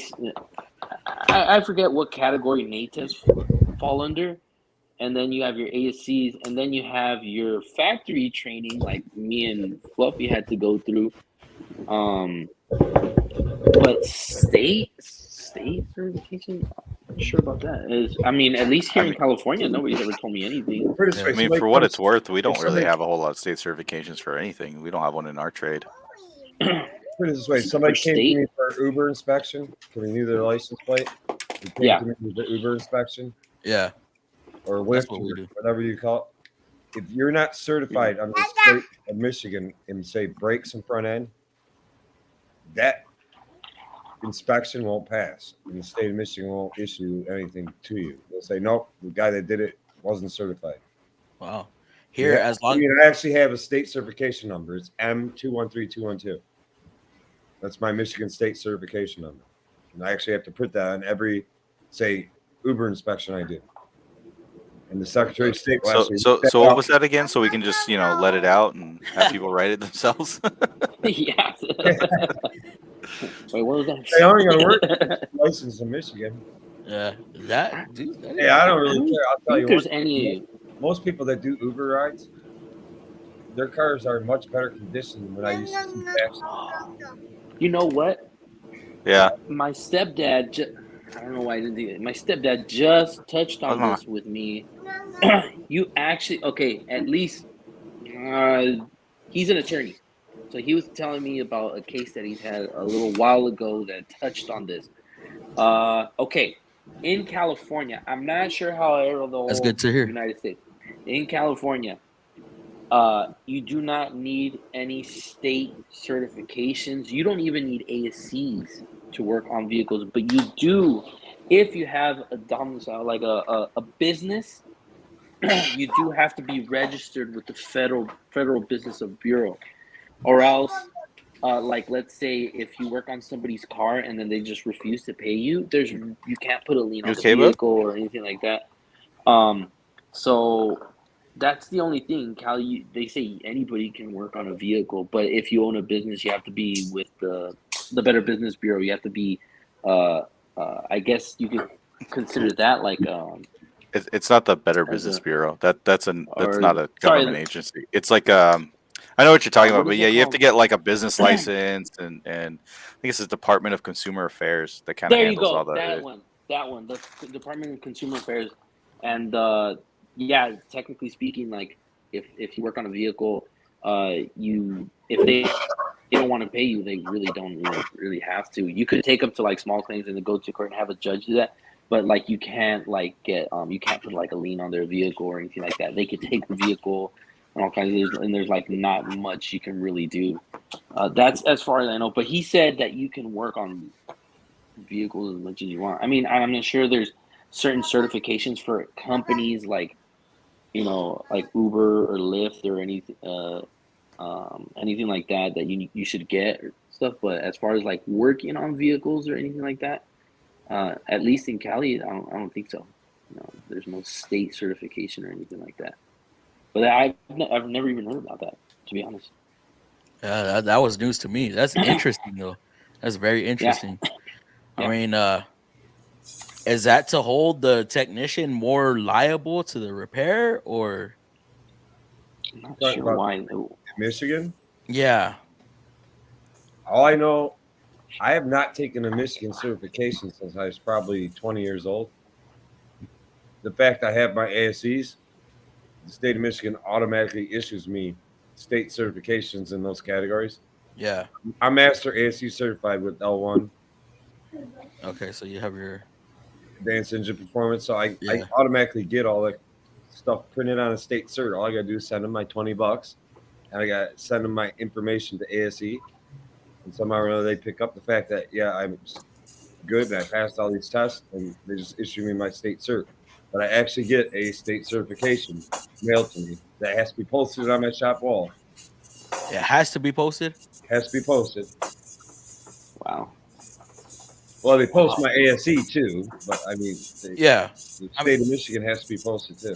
they don't require us to post anybody's credentials as far as certifications and stuff. I mean, there are certain things that they have to do for Credentials the are state. they don't to run a credentials business, don't but- always mean shit. I mean, like the famous saying, And Tommy Boy, you can take a good look at a steak by sticking your head up the bull's ass, but wouldn't you rather take the butcher's word for it? Yeah, that's funny. We got Supra coming in. What's going on, bro? Supra. Mickey. What I do? All right, let me jump through these. Man, I've gotten behind. Grito That's why I try to get. number 2. I try to get as far into the comments as I could before I brought everybody on. But let me see. Fluff, I'm back. $10. Thank you, Vato. Hopefully you're still here. I know there's quite a bit of people that left, but it's all good. Don't get. Don't be afraid to get your. Don't be afraid to get your dirty for the guy asking advice. Psychopath. Reword that, bro. Someone should create GoFund for this man to get jack stands. Nah, he said he got his jack stands. He just has too big of jack stands. Yeah. Happy Friday, Those my get brother. 3-ton ones. Alfred, how you doing, bro? Thumbs up, folks. Yes, please. Oh yeah. Where we at? We got 20 likes up in here. Cool. Frank, how you doing? Who uses a creeper? I don't. Sergio said he does. I tried one, but I don't like them. Sometimes I don't think I've ever used one. really. No, not even at home. So like I said, I have one, but I left it at my mom's house like 2 years ago. Oh, And then just I just prefer it yeah, rather than it's trying to like shimmy underneath. yeah. But you know what? Like I don't know. I found myself the last time I used it, I found myself like I used it and then like I just found myself just not using it. I'm just like screw this thing. Then I just like kicked it to the side. I was just like climbing up in the. I don't know. I guess I just found it like an extra step that I didn't really need. I don't know. I got frustrated with it. I'll be right back. All right, For sure. Shoot, my creeper's a 2-in-1. So Huh? it goes from my creeper goes from Hold it just to a flat chair. to being a chair as well. Oh, that's pretty sick. Nice. See that? I My appreciate dad has that one of chair. those. Did we get your opinion on side work? Me? No, quick wrench. Side work? Yeah, at your facility. Should you be allowed to, or what is your take on that? They were allowing us to until our owner saw too many. He felt as though too many of the guys that worked for us were I don't know, like stealing work from his business. Mhm. But if it was like close friend or family, he's basically allowed it, but it's limited. Yeah, I can't just bring anybody's vehicle in and sit there and stay after hours and work on it. yeah. What about if you're off? But let's say it's my daughter's vehicle. She's Yeah. bought a Jeep Cherokee on me without me looking at it. I saw it now. Outside, it looks. I mean, the car is mint. Yeah. But I mean, I could take it to work tomorrow. I prefer to stay after, do it that way. Nobody's bugging me. But I want to like change some fluids, check it all out, do this, do that. My owner has no problem with it. So if it wasn't being abused, Yeah. Well, you would think it's okay. I only do side work for favors. I've been doing this shit 28 years, man. I don't like to work any more than I have to. I've been doing this shit for 28 years, man. So it's when you owe somebody a favor. Yeah, or it's like friends or family, Close Okay. friend or family. Yeah. Neighbor down the street says, "Hey, call my shop and make an appointment. I'll help trying you to out. make I'll up- get you a discount. I'll get you friends and family discount." But I've been you're trying to coming in make like up a normal excuses guy. not to do side jobs. Right? Yeah. You never know. Like, okay, so let's say you do a side job, right? That part fails. Through the shop, we do warranty. We can get warranty to pay for it. Yeah. You tell somebody, hey, you're gonna have to pay me again to do this. Of course, that's something you're gonna disclose with them before you do the job. But there's always that possibility, even if it's OEM parts. OEM parts fail. Well, that's why I don't like doing any side work. Huh. I work There's 6 too much days a week as it liability in it. I work 6 days a week as it is. Yeah, same here. So I do my shit at my shop. When I get out of the shop, I'm a mechanic that drives a new car. My car is not brand new, but it's newer. Hey, It same was here, bro. brand new. It was brand new because I don't want to fix my own shit. That was me, and I got extended warranty, so I can take it back when it's out of warranty. But That's what I did with my truck. yeah. Oh, how many miles you got? 5? 7,400 something.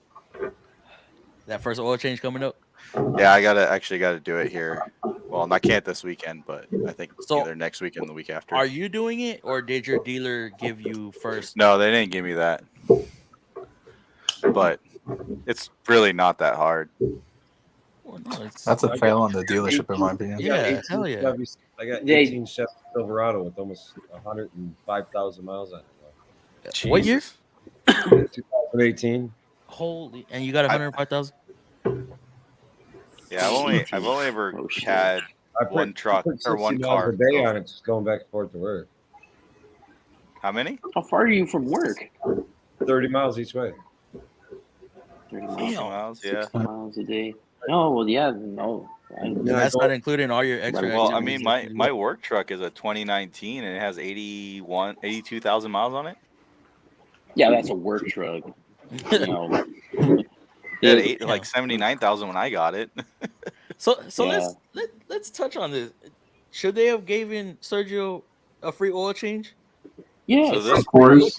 Yes. of course. At least- I've never heard of that. Like they don't give a free. I mean, They don't every give time you I've shit. gone, They don't give you Nothing shit like these free. days. The Ford dealership gave us the first 5 oil changes were free. Oh, really? Yeah, but my girl, what she are just they got going her to car. do? Give She me got oil a free changes for 5 change. years? Wow. I don't know, Well, about 5 years. The I know first they, one, they, maybe. they could build maintenance plans into your. Yeah, they could. But usually, like with know- us, a first oil change is free. It's on the dealer. Right. Mhm. No. I mean, if they did, I don't know. I probably forgot about it by now. Did you work hard this And- week? Bro? What's that? Did you work hard this week? No. I did. A, Raging Cajun's got a whole truckload of hot tubs. We might be able to purchase one of those while he's going through Texas real cheap. oh One might fall off the truck. yeah, I think it fell off. Raging, come by. I like Terrence's comment here. He bought the $600 Snap-on whatever creeper. His driveway was gravel. Spent 30 grand on pavement. He ain't Jesus used Christ. 3%. That's a lot for a freaking creeper, though. I think I paid What, 600? whatever they charge at Harbor Freight. That's where I got mine from, but I don't even use it though. The 600. I don't even know I don't even know what creeper he's talking about, but That's a lot. 30K in pavement. That's expensive too. He must have a big driveway. Yeah. Actually, I think he owns some land. Well, I mean, it's not your average 2-car driveway for 30 grand. Yeah, No. very true. But let's see what Barry said. Don't forget to tighten up the front prop shaft bolts nuts during the Frontier recall. The slip yoke won't slip fast enough. Will crack open the transfer case. I did. Oh, remember I told you I was doing that all-wheel drive, that 4-wheel drive recall. Chris. Oh yeah. Yeah. Do the new Frontiers have any recalls like the old ones did? Yeah. Oh well, not like the. Nah, just a parking, Paul. I can talk about that. Yeah. Are we allowed to talk about it? Yeah, You can't talk public about it? information. No, it's public Well, there's information. certain things that are not disclosed to the public that Yeah. they want to release in their own time. And Oh, once it's right. released to the public, then we can talk about it. Yeah. And Yeah. it literally is not like we're like, hey, you can't talk about it. No, it's 'cause just I know- certain things. I know, like the last ones they had. Well, with the automatic transmissions, they had that shit with the strawberry milkshake. That wasn't a recall. with the transmission cooler. Oh yeah, that wasn't a recall. That was just something No, that happened. It was a technical service bulletin, and Yeah. it wasn't the transmission that was screwing up. It was the Radiator. radiator because the Yeah. trans cooler was built into Would the leak. radiator, and then it would Yeah. mix. Well, you It say would the mix. It wouldn't leak. It would trans mix. cooler would leak inside the radiator? And they'd Yeah. mix it and- And they would Yes. mix, and then And it it would would. intermix. GM had that problem Yep. years ago. I mean, like back in like say 88, 89, 90. I want to say. Cavaliers, Sunbirds. Oh man. Oh, I want to say they What was did it? extend the Cadillac warranty on the Cimarron? radiators. Though. Oh, they did. They had a bunch of problems with a lot of them. they Yeah. they With- extended So the so warranty on what? the So radiators. if you got it, you would just take it into the dealership and they would replace it, or what? Yeah. Well, if it was under If warranty, it fell into the mileage and year, they would Yeah. replace it, or they would reimburse you if you got it done prior to the. Oh, right. one thing I was doing warranty. is when I was doing used cars, if it was those I'm on years there. that I was actually recommending it. I was like, hey, this is one of the ones. Do we want to replace the radiator, or are we gonna let it come back until it would mix? And they would always just be like, just do it, just do it. They would check to see. I would check to see if it was intermixing, and then if it wasn't, replace the radiator. They would let me do it as preventative maintenance on it. But it was They're, only with the automatics though, right? Yeah. Correct. My dad had one, and his was a six-speed manual trans. Yeah, that's what I His had. never had the problem. His never had the obviously never had the problem because there's no cooler because it's a manual trans, Yeah. and there was no. When they had that already- problem though, how did you guys deal with the transmission? Did you Replace We it. had to replace it because Had to once it gets into the clutch pack, that's it. That's it. I mean Yeah, that so needs, yeah. yeah. And so how you knew, okay, in 2016, 2017, all I did was work on trucks. So the Xterra, the Frontier, the Titan, the Yeah, Pathfinder, it's all the same. right? So I would get a tow-in. I freaking love these things because they were money makers. And at the time they were new enough to where extended warranties still covered it. Right. So from like 05 to 2012 was where that range was, or 2010, something like I that. think it creeped a little bit into the 2013s, and I saw one 2014. But other than that, it never went past like 15, 67. The one it never went past that. So I'd get a tow-in, vehicle cranks, no start. Woo! Yes, I go up in there, I just turn the key on, and how you knew was you didn't have park, reverse, neutral, drive, you didn't have nothing displaying. So automatically you just go to the radiator, pop the cap. The cap, and if you check it, yeah. Looks like lavender yogurt. Yeah. And it was Nesquik up in there. Yep. Diagnosis complete. Either collect your hour or put a transmission. And extended warranties, they would not replace the transmission unless you did the radiator also. Yep. Even if it wasn't a mixer, if it had a transmission issue, they sent you a transmission with a radiator. With a radiator. Yes. And that was an extra 3.5 to 4 hours on top. Money. And let me dude, I don't know about you, I got quick at replacing those radiators. Oh, I got quick. Not only the radiators, but the transmissions too. The transmissions were not that hard. Yeah, I mean the 10 hours ones, just for the transmission on the Pathfinders. I mean, I never found it very hard. I mean, the Pathfinder Xterra / Frontier. Yeah, they're all the same. I was always. I just say Pathfinder. Yeah, I was always because they're all like the same. They're all the same frame. All the suspension components, inner swap. Basically, everything's the same. Right until you get to the change on those. where the frame starts going up. Right. I think the Titan and Frontier ones are a little longer, but like they're all the same basically. Yep. Online Mechanic said he's on the run. Man, I need to get him on here. I need to set up a day where we can get on here. And he's getting ready for 110K. He's always busy, but it's all good. Hey like guys, I said, my brother just came in. He's visiting from Oregon, so I'm gonna spend as much time with him as possible. But I gotta get going. Get him onto the channel. Tell him to subscribe. Get him onto the channel, right? Hey, he does construction, flooring. He was flooring specialist. So he's got his own take on the tools that we use. Yeah. Because I took him into the shop, and he was talking about, we were talking about air tools and all kinds of. His thing is, when we were talking about cordless or power tool, his thing is, were you saying Bosch, right, brother? Were you saying Bosch tools? DeWalt, he's into DeWalt and Bosch, right? Oh yeah, yeah. Those are like construction guys. They use DeWalt all the time. Yep. And DeWalt and Bosch. He said like they're oscillating tools and stuff. But yeah, The new- I'll definitely get The them newest onto the DeWalt channel. tools are the newest DeWalt releases are rocking the house. That's what I've They're been where? hearing. They've been rocking the house, and I have the new DeWalt, the new half-inch drive DeWalt mid torque. Yeah. That's stronger than their old $899. The big. Full volt? I've it's seen amazing a little bit of what how they're doing. power comes out of this little gun. I mean, it's amazing. My I think extreme, DeWalt's is solid. DeWalt's the extreme solid, I have bro. is freaking. It amazes me for that 12 volt. Yeah. 12 volt 5 amp hour. It's up there with my 16 volt 5 amp hour. Yeah. My little 3/8 stubby M18 one took the hubs right off the fucking I was like, lugs whoa, off my wife's car. No problem. I want to see how to do it on my truck, but Them Milwaukees are no joke. no. I mean, I don't know. Y'all That's- saw that. growing on you. I know, you said that. Growing on you. I keep What is every single time he's like, "Oh, I'm using a Milwaukee for this," and he's just like, "Oh, I'm using a Milwaukee for that," and I'm just like, it's growing on him. It's That growing. right angle. It's like the That right Infinium's up angle. here, A and like the Harbor Milwaukee's like the Milwaukee's kind of creeping up there, especially on that impact ratchet, huh? See, Yeah. I use that 3. That's the only impact I carry because I got tired of carrying this one on my truck because it's too freaking heavy Oh yeah. to lug Oh, around shit. like up above a ceiling.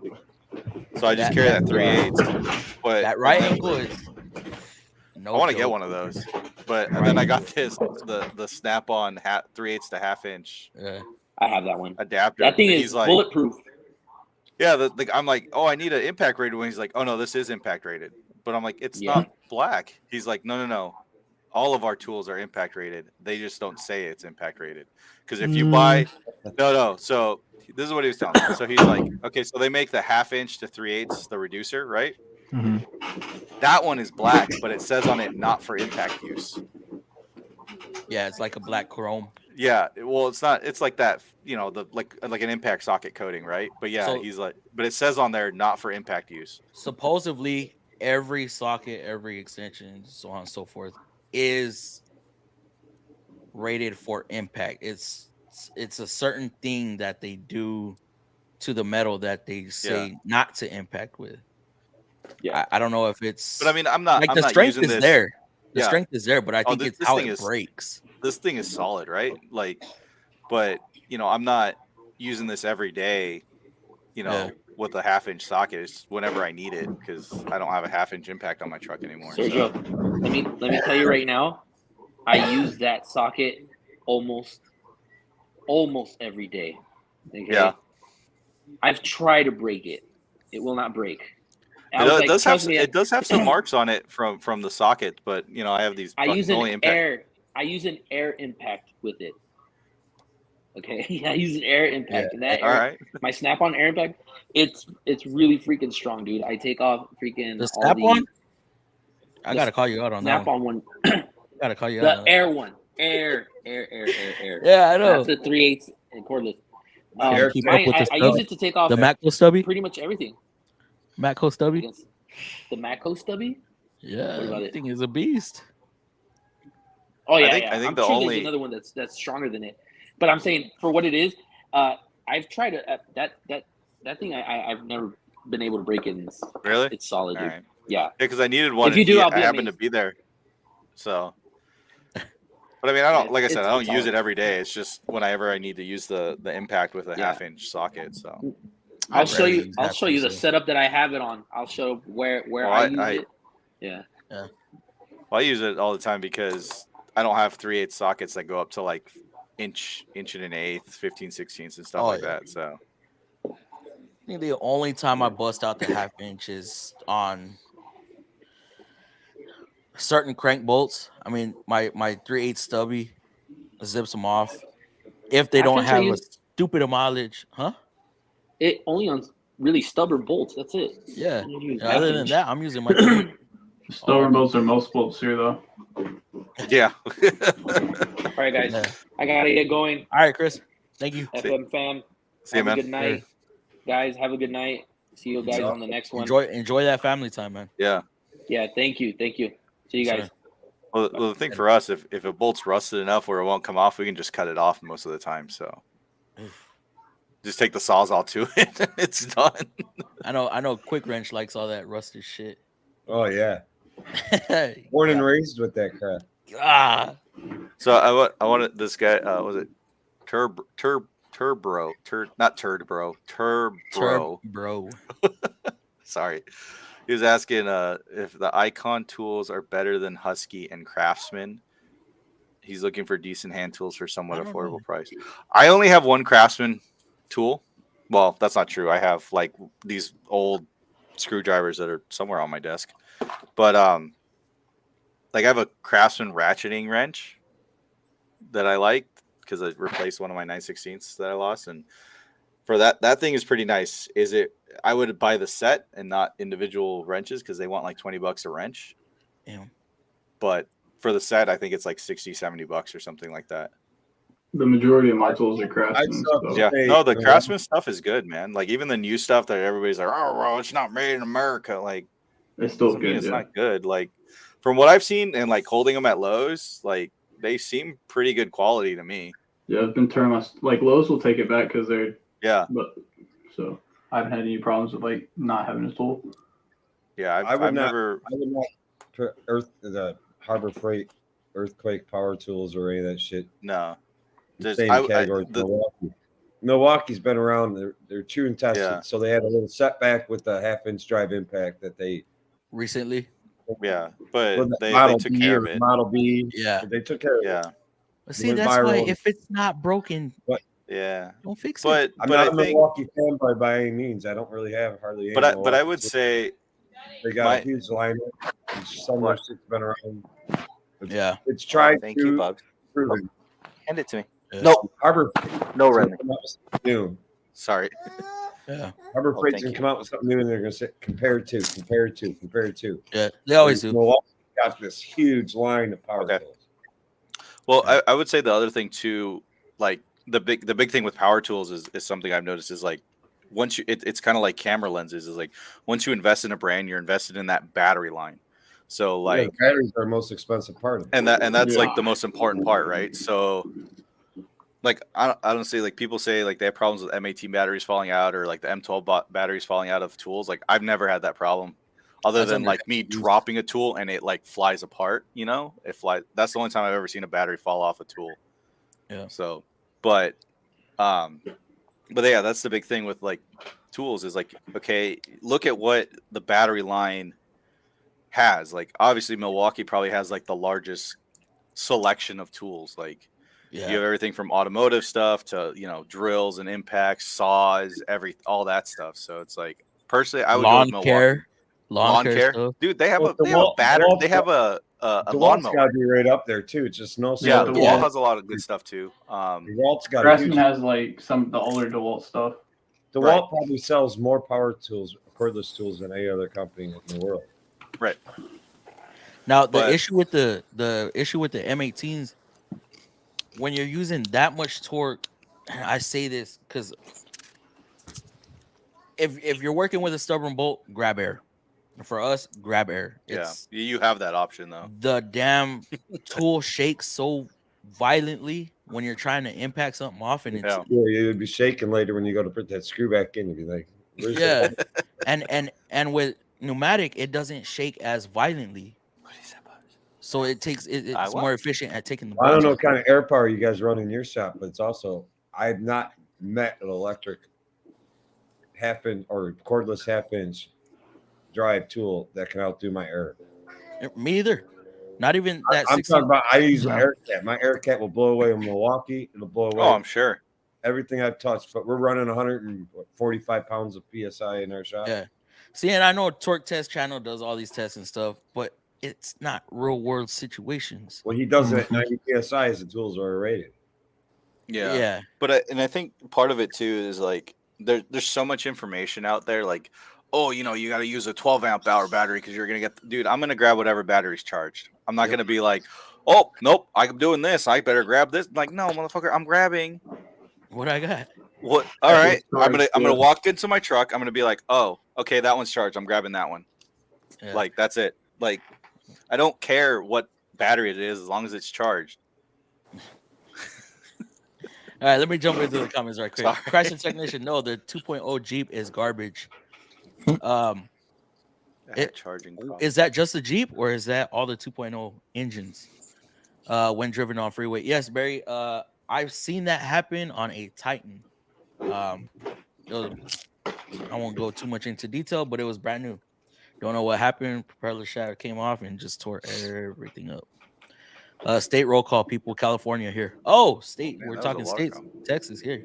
Arizona. Arizona. Missouri. JGH. Where? Missouri. Missouri. Missouri? Sergio. Oh, California, dude. Cali. And quick wrench. You already know Michigan. Michigan. Detroit, bro. Oh, Detroit. dang. Go East side. Big Blue. One of my Eastside. best friends was from Detroit. Well, I'm not actually Yeah. from Detroit. Ann Arbor. I but live yeah. about 45 miles north of Detroit, work about 20 minutes north of Detroit. Damn. Those Jeep, man, I wish I could say where I'm from. Those Jeep low camber Texas. arms. Huh? You're from Texas. Yeah. Central. We'll go Central. Those Jeep low camber arms were a pain. What Is that Super. your whose GTR is that you're leaning up against? It was one of my buddies when I was over at BMW. It's one of the guys I worked with. Well, when did you do this Jeep? What was it? And what What do was you it mean? an I can't Oh, tell is from it- the picture. Oh, it's a GTR R32. R32, nice. The R33s ain't legal yet, right? No, Yeah, they are. R34s. R34s aren't legal. They I think come they legal got like 2 more years next year. Oh, next year, yeah. So 2023. He's still just get stuck ready in for the 2023. R32 to drop down in prices. That's interesting. I'm waiting, dude. I love my favorite is the R33 because that was the first GTR I ever saw in Fast and Furious. I think they're the most underrated GTRs out of the family. Dude, there used to be a guy at the gym I went to that had an R33, and he'd drive it there all the time. Who's number one? You got number 3 and number 4. Who's number 1? Tarek Bosch actually Psychopath. outside. He outsells DeWalt. That surprised me that Bosch outsells DeWalt. I think Well, he Bosch might. has always been a European brand, so that would make sense. It makes sense worldwide. Yeah. Yeah. It's cheaper That's too, taking right? number 1. Who's number? He says DeWalt's 3, Milwaukee's 4. Who's number 2? Well, it's Better not be Makita. Oh, he was driving. Oh yeah, I think Hitachi. Yeah, W that wants, makes sense. Like Yeah. off-road tires on them, Oh, it's got like big knobby tires. probably. So who's Perfect, number one? Ryobi? No, Oh, hell Bosch no. is number 1. Hitachi's number Bosch? 2. Oh, okay. I know Bosch makes some decent tools, but it's again that thing. It's like once you're invested in a battery line, it's kind of dumb to get out of it. That's why I didn't want to Unless- go Milwaukee. Unless you go like DeWalt, where you can use it on Mac tools as well.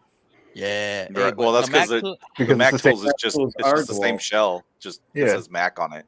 the Mac. It's also Actually, hold on, like- wait, because Oh. Sergio, I've got some of the coming to Mac defend. tools, and it's like they are underpowered compared to actual DeWalt. Really? Yes. So they're charging you more and giving you less it's power. about the same price. Oh, really? But I have a 20 volt 3/8 Mac, and that thing is just garbage. Garbage. That's why it's in my damn toolbox here at the house. It's not worth being in my toolbox at work. There's no That's point. crazy. Well, that's got to be hard for Mac because it's like, okay, they can't really charge more for this because, well, it's just a DeWalt in Yeah. a red shell. Yeah. And then you got the Oh, extremes. You got the extremes taking over. Yeah. Extremes. And what's the other one? They have like Power Flex or You Atomic. got what for was that? DeWalt. Atomic. Oh, Atomic. Atomic. That's what it's called. Atomic. Yeah. That's Or another Flex one. Volt or something like that is their other one. Yeah. But I don't. I mean, I don't really know 20 DeWalt that volt, well. 60 So volt system. Yeah. yeah. For like grinders and Impacts and impacts. yeah. Lawn tools. Yeah, that miter boxes, circular saws. Yeah. Stuff that needs all that extra power. Psychopath said get prompted to, and we're going back to that guy asking about the apprentice part. Get prompted to semi-skill. What? For the guy asking for advice, then go for an apprenticeship and learn. I want to get an all-wheel drive car. It's better than front-wheel drive, rear-wheel drive, in my opinion. It's a lot quicker off the line and doesn't spin doesn't spin the tail out like a rear-wheel drive. That depends on what you're using the car for. Yeah, Exactly. location. You're not flooring it at every light, bro. Yeah, I mean, unless you're a teenager in high school. Yeah, well, yeah. Yeah, they're the And ones they're done blowing out that. those. But you Yeah, want but to they're spin the tires, transmissions. though. Doesn't matter if your mom's Hyundai Sonata or There was a video of me racing. I wish the guy never took it down. A video of me racing a Challenger in my Oh, 94 Silverado. oh, Got him My- off the line, but he crept away from me. yeah. But it My- was fun. I was spinning the whole damn time. You raced a what? A Challenger With This- your with what? my 94 Silverado K1500. You were ahead of it for a second? Yeah, I was ahead of it. I got him off the line. You should have pulled over. I should have. Moved him out of the way. Of course, he Well, got me. my buddy had a Chevy. That's Well, cool, it though. was his dad's, but his dad gave it to him. It was a Chevy S10 that he put I forgot the size of the V8, but it wasn't a very big V8 that he A dropped 5.0? in it. Well, he put it in there because the original engine was like a four cylinder or 6-cylinder or something like that. But he put a V8 in it, did it all the work himself, new transmission, everything. And we used to and it just looked like a regular truck. Didn't have anything crazy for tires. Yeah. We would throw sandbags in the back and race all the rice rockets and shit. Just smoke it. You know what I want to do? I want to get a 91 through 94 S10 with a 2.8 Yeah. and throw some boost at it. I think at one point he put a supercharger in it too after a while, but I don't. It's so long ago. What But year range you talking? Me? Yeah. 91 through 94 S10. S10 with the 2.8 or a Sonoma. You wouldn't want a 4.3? No. Well, I would probably put stronger rods in it. But since the diameter of the piston is smaller, might be able to take a lot more boost before tearing up the piston. You won't find any of those vehicles around Michigan anymore. No? Yeah, punched. Oh no. why? Oh, they just from age. Rotted and the rust. hell out. Yeah, I was gonna say it. Well, that's like you know, I couldn't lift people one up. want to buy cars from like Arizona and California because No rest. there's no rust. My Exactly. pops has a mint. Well, it was mint. 92 Sonoma, I believe. That's That's been just in the the back. GMC version, right? Yeah. Yeah. And it has a 2.8 in it, 5-speed. I doubt he would ever let me do anything with that truck. I got it a was his customer that's got a Sonoma. Yeah, But wait a minute. What did they call it? The Cyclone? Cyclone. Yeah, What is that? They're like they're they're A 4.3 muscle trucks. supercharged, isn't it? was it supercharged? Is it turbocharged? Yes. Supercharged. Supercharged. I Can't remember. I don't I remember. know this. I've worked on his vehicle, but he only brings it once Yeah. in a while. Keeps it in the garage. All I know is back in 1993 or 94, whatever year this thing was, it'd beat a vet. It was all-wheel drive, and it put out the power. It was like Beat the Corvette. Turbocharged. a Grand National back in the day.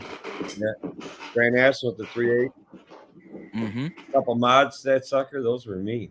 Oh man, they look nice too. They were so sharp. Grandpa had one. They only made them in one color, right?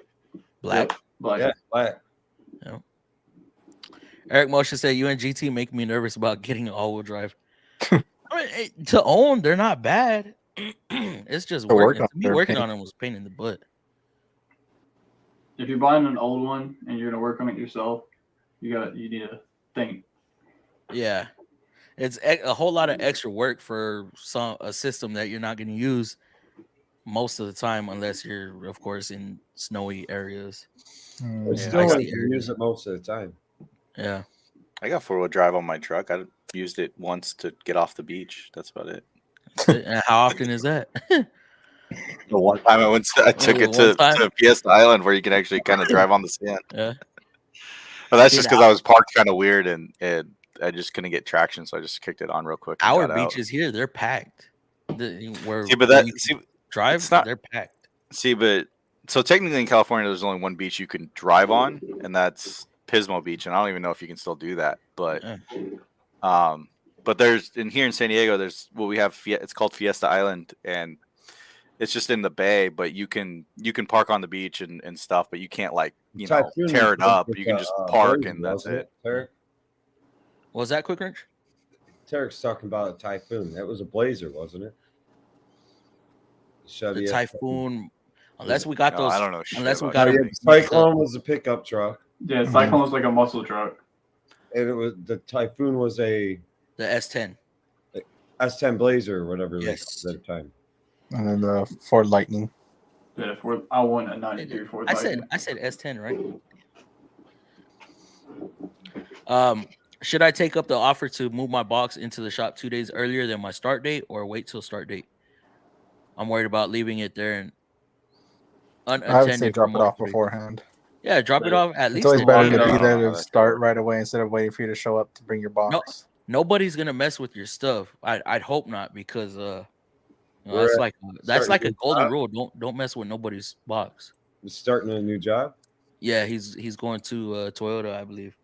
So how do you guys if you guys go to another job? How do you move your U-Haul toolbox? U-Haul, tow truck. If you're here, they don't even want to.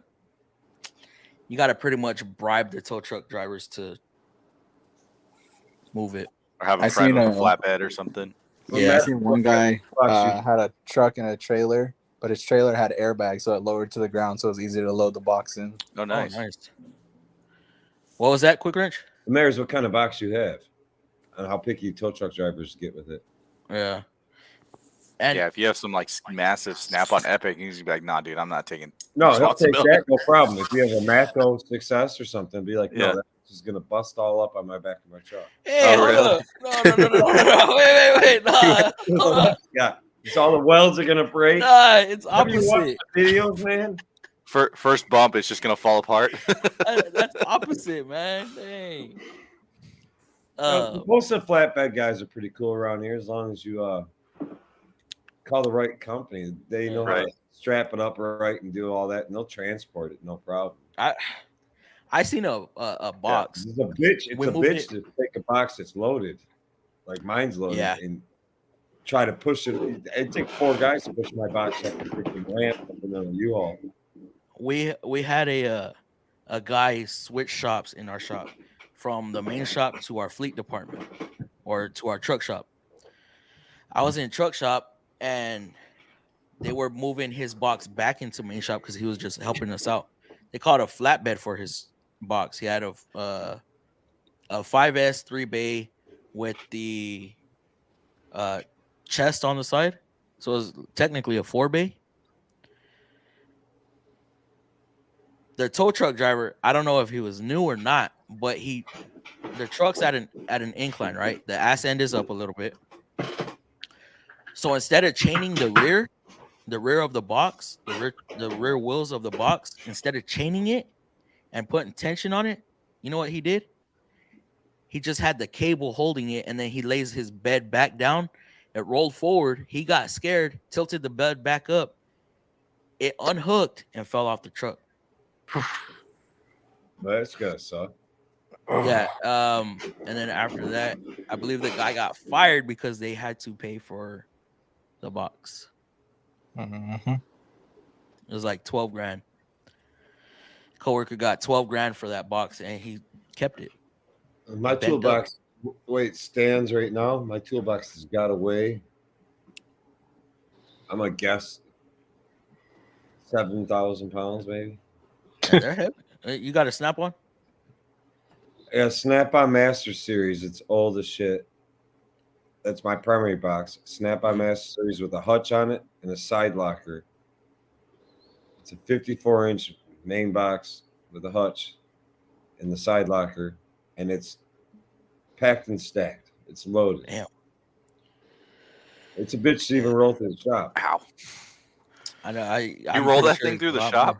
No, I said if you try to. I only move it. I only move it when they want to get clean real good in the area I work in. So Barry said, if you're cool with the tool truck guy, you can ask him to transport your toolbox. That's true. Well, that also has the Well, same. their lift gate can't lift my box. That's what I hear. I didn't know if that's true or not.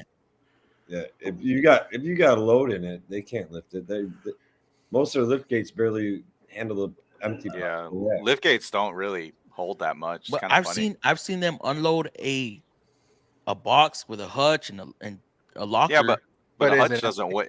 But a hutch doesn't weigh that much though. It's just Matco hutches are pretty heavy. Right, because they're full boxed. They're full boxed. Snap-on, Mac, and Cornwell, they don't have a bottom shelf. But I'm saying it's not as heavy as compared to the rest of the box. Heavy. You know. But even like the lift gate on like our old stake bed at my work, like I think it's only rated for like maybe 2,000 pounds, if that. It might be like 1,500 or 1,000, and that's like pushing it because we put pretty close to that on it, and it struggles to go up. What's your box weigh empty, Fluffy? What's my box weigh empty? Yeah, you got triple bank. Yeah, it's a triple. I don't know. 6S or 6S 28 with the hutch and hopefully a locker coming soon. Hopefully. Probably weighs what? I'd probably say like 400-500 pounds. Probably. No, it's more than that. 1,000 empty? Yeah.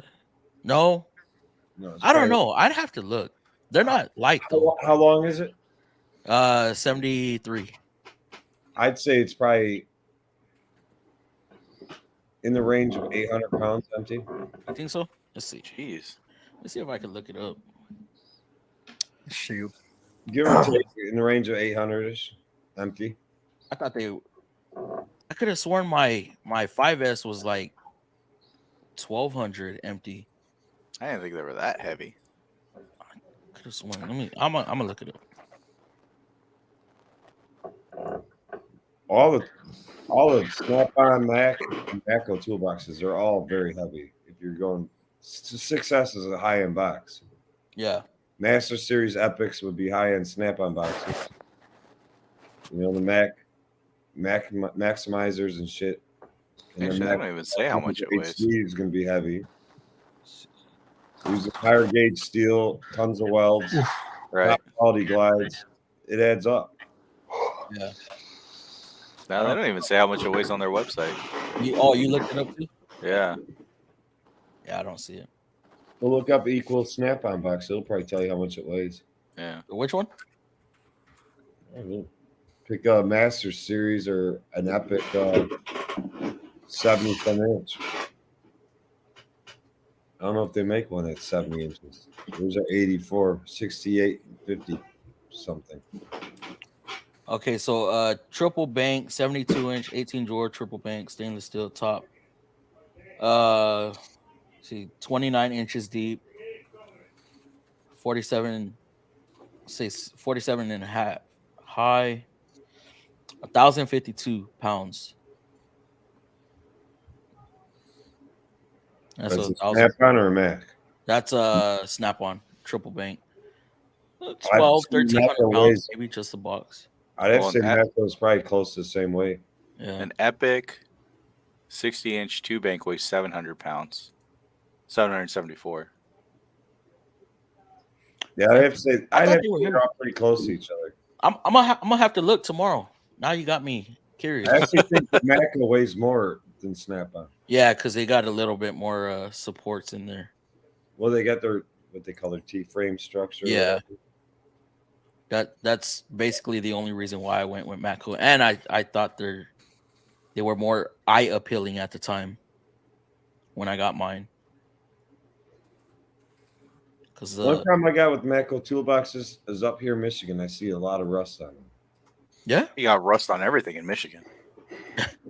No, I mean, like the bottom, the paint seems to like peel off. Their coating doesn't seem to be as tough as a Snap-on or Mac box. Yeah, that's crazy. What are people doing to get the paint chipped in?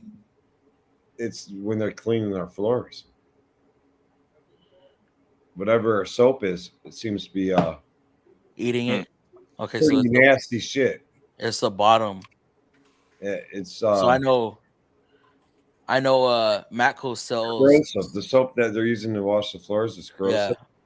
And the Matco box at the lower end, when it gets a little splash up from anything, it doesn't seem to handle as well as a Snap-on or a Mac box. Yeah, crazy. I mean, I haven't seen the box fail due to it. Still a fucking solid ass box, strong ass box. Oh, it's just like the paint's just chipping off. Chips off. You see a little bit of rust lining along the bottom of it. I'm not talking about a box that's 3 or 4 years old though either. Oh yeah. I'm talking about boxes that are 15 years old. Yeah. I mean, maybe. So with that being said, you think they should, had they known that, whenever somebody cleans the floor, just give it a quick wipe down. Well, that's what we basically say. Yeah. The shit away from the freaking boxes. Yeah. Yeah. No, Because it's just like they're not like. Are they powder coated? The boxes? No. I know, like, it's not like paint. I don't know about everybody else's, but I would hope they're powder coated because that's a little stronger. I think all three of them, Matco, and Snap-on, are using basically all the same process when it comes to the way they coat and paint their boxes. Right. Gotcha. Turbo says, my friend's all-wheel drive Chrysler 300 V8 made me fall in love with all-wheel drive. It's a lot quicker than rear-wheel drive RT and a lot safer. So if you're using it for driving like that, let's say racing, launching, yes, all-wheel drive is going to be a lot better than rear-wheel drive or front-wheel drive, just because you have the torque delivered to 4 wheels rather than 2. It's evenly spread. I swear that every bolt on 99% of cars and small SUV trucks are sized. Yeah. Except for I think diesels are a lot of standard. Yes. Or bigger diesel like semis and stuff are all standard for the most part. Yeah, I hardly ever use standard. Yeah, same. Yeah, I use standard a lot. I think in older trucks. Yeah. What pisses me off is when you buy a specialty tool and you never use it. To do something on a vehicle, like a puller or whatever. And it's actually like the size of the hex or whatever. Everything about it, they're all standard. Oh yeah. Even though you're going to be using on a car that takes all metric. Oh, like for the thread. Yeah. I know. Yeah, it's like it'll be like a 3/4 inch or 7/8 or something like that. Yep. Like the Honda does that with their they have like specialty pullers and stuff, and they're standard. Yeah. I'm cool with all-wheel drive if you use it from time to time. Problem is people have it for no reason and never use it, then problems happen. Yeah. Like I said, I think it's a whole lot of, especially if you're doing work under warranty and it's all-wheel drive, they only pay you. It comes down to tenths. It's not even hours more. It's tenths more. Unless it's warranty. Warranty, you could get a couple more hours, but warranty itself. Did I say that wrong? I meant customer pay. It's customer pay. It's out of warranty. You could get a couple hours more rather than it being under warranty. Like 3 tenths more for all-wheel drive or 4-wheel drive. It's not worth it. But that's from a dealer standpoint. Those two guys look alike. The hat and the guys in the black shirt. Yeah, I could see that. Quick Wrench and JGH. I can see that. Yeah, they look at it. Yeah. No, he could be your illegitimate son or something. Mama! I never even realized that. Oh, Chris, did you see my grito? Chris took off. I got a 2015 200S all-wheel drive. Only supposed to activate when the temp drops below 40 or something like that. But y'all hate working on them. Oh, yep, hate it. Like I said, when it comes to warranty, it's not worth it. But we can't control what customers want to buy. That's shitty for like warranty stuff because it's like, the time for you guys, it's based on what someone thinks. Like, oh yeah, I should take this long, but they don't take into account like, rust. And it's like normally 70% of what the job should take is what they do. Where did everyone go? I believe everybody's here, unless I don't know. That's kind of shitty though. It's just like Yeah, should take Raging. whatever the book time is because that's how long it takes. Like Yeah, just because it's warranty doesn't mean it And- takes you any less time. warranty stuff. You have to go through more steps to get stuff approved. So of Right. course that's time. And more paperwork and Yeah. documentation and all this a lot stuff. of It's like, documentation under warranty. yeah. Oh yeah. And it's But just that's where you become more efficient in Yeah. getting the job done. But if it's like your first time doing something, like Oh say, man, you lose your ass. like your first time doing a transmission, like, I mean, yeah, you could read the manual, but Yep. you still got to see like, oh, okay, I got to take that bolt out, then that bolt, and that, The first time I did a transmission, it took me a day and a half. I Yeah, did how long not does it take know you now? what the hell I was doing, and my mentor was not helping me out. Oh, that sucks. Yeah, Raging, if you're still in there, hello. Are the Juke all-wheel drive CVT hardest? Yes, yes. Although I have not done a We almost bought one of those. CVT on a Juke yet. Usually I get a Juke. If it's transmission, I'm giving it away. Yep. Remove that. What my mentor said. Huh? What you talking about? Should I take up the offer? Oh, I don't know if I should trust people I've never met. You should be all right, bro. You should, Like I said. you should be fine. Just make sure it's locked. Yep, make sure it's That's why locked. there's a lock on. You got to walk in that shop, be like, I ain't scared. I ain't scared. Uh-huh. But like I said, that's like a golden rule. You don't mess with nobody's tools. You don't mess with nobody's box. Right. That's Shake everybody's hand and say, I'm sorry, I'm going to steal all your hours this week. Because that's what they're all worried about right now. They're all worried about, oh my God, somebody new's coming in. yeah. Oh gonna no, steal that's our nice hours. work for us. Steal our hours. Ray Jane, you on the road? Yes. Picked up and so Ray Jane's a truck driver, huh? Yeah. Yeah. What's that today? Yeah, he's all over the place, man. He's been to San Diego a couple of times. Vista's not that far from me. Yeah. I work there quite a bit. Yeah. I think one of the last times he came over here, he was down in San He's got a Ysidro load of or hot something. dogs. Yeah. Yeah. So I said, if you're like, a little sore here and there from a hard day's work, Yeah. maybe one could Put fall it in off my the- garage. How about that? Yeah. One could fall off the truck, maybe. Yeah, insurance claim. Sorry, I don't know meant what for that- newbie, not be afraid to ask for help. Getting his hands dirty, basically, don't be afraid to ask for help when needed. A lot of people are scared to help, and if you don't ask for help, then you're gonna have problems. Quarter drive tools. I'd rather ask for help than mess something up. I bought the $600 Snap JCW tank creeper build. Oh, that's the one you were talking about, right? Are Icon tools better than Husky Craftsman? I'm looking for decent hand tools for a somewhat affordable price. I wouldn't say so. For Husky's the got price of pretty good Icon, stuff. Yeah, Husky and Craftsman. Craftsman's pretty cheap, actually. I would Yeah. go with Craftsman over Husky personally. Yeah, me too.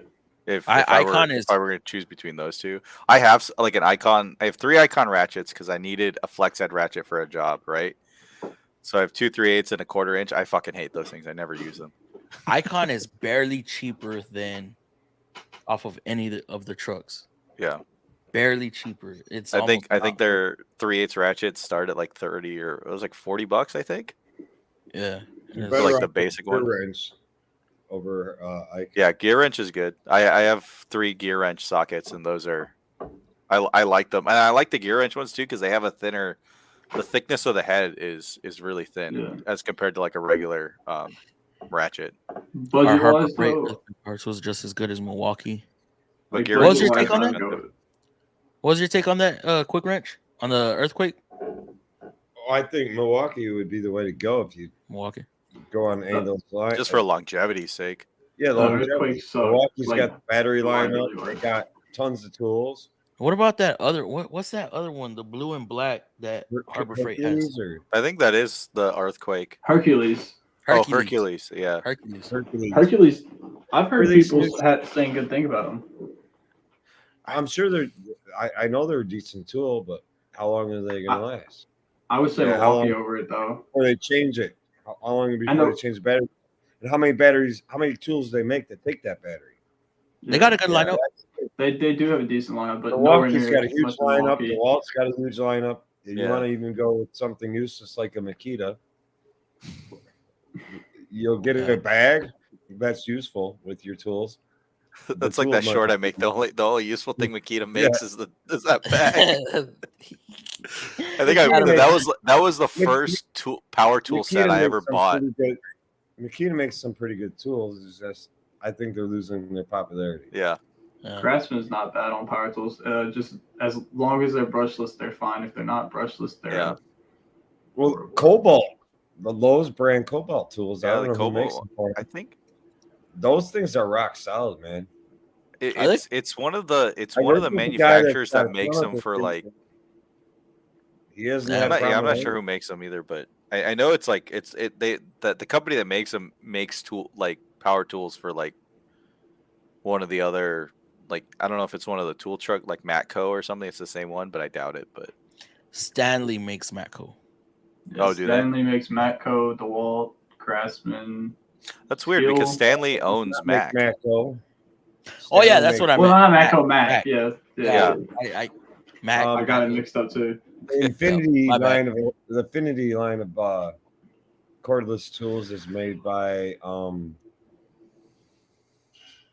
I've heard it. I don't remember the I've heard it too. I think like CP talked about it.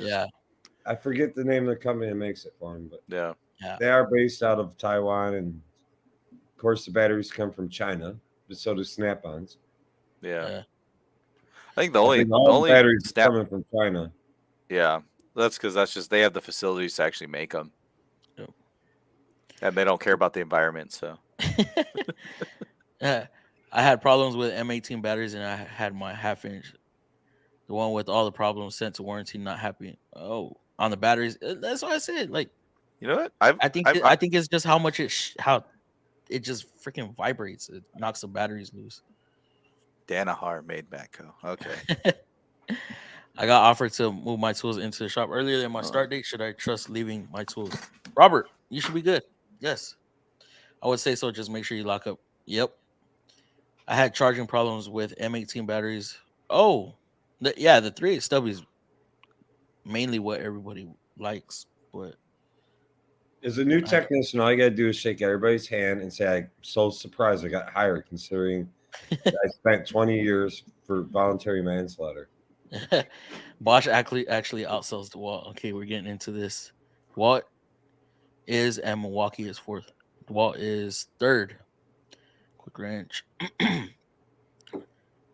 Is designed for rupture. I think I've seen that creeper. Yeah, I'm trying to picture it. I think I know. Yeah, I think I have seen it. It was unique. It's got little like off-road wheels. Yeah, little baby off-road wheels on it. Yeah. Bosch is number 1. Hitachi is number 2. This is the only Milwaukee battery I've had fail, and it was just the case that broke on it. That broke. You know, it actually still works, but it just doesn't. Before they added, that's actually still charged.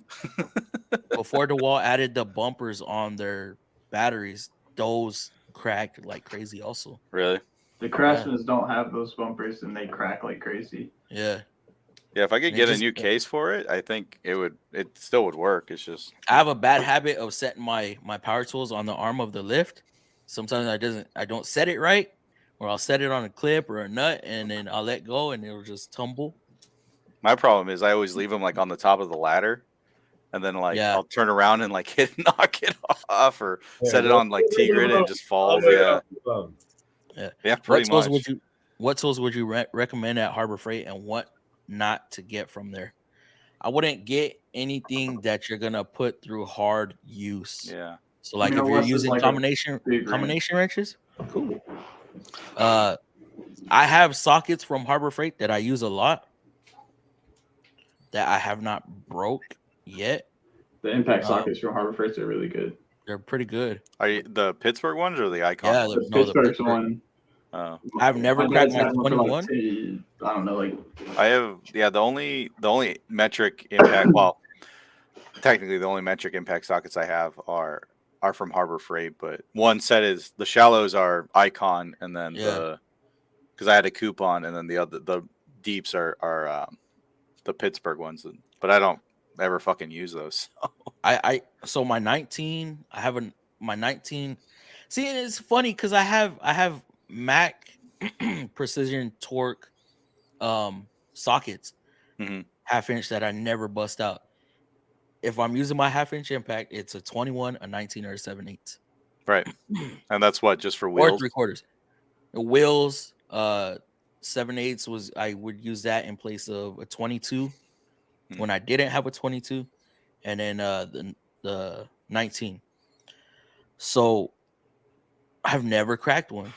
But off the tool truck, my Matco, I've cracked 21s, I've cracked 22s, I've cracked Really? 19s, but I have never cracked a Pittsburgh. I don't know why they're so reliable, to be honest. I Yeah. have no idea. They are a little thicker. I know that. Yeah, The- they're hard to get in some space. Like we've had to cut them down a little bit on the tip. Yeah. But in like tighter areas.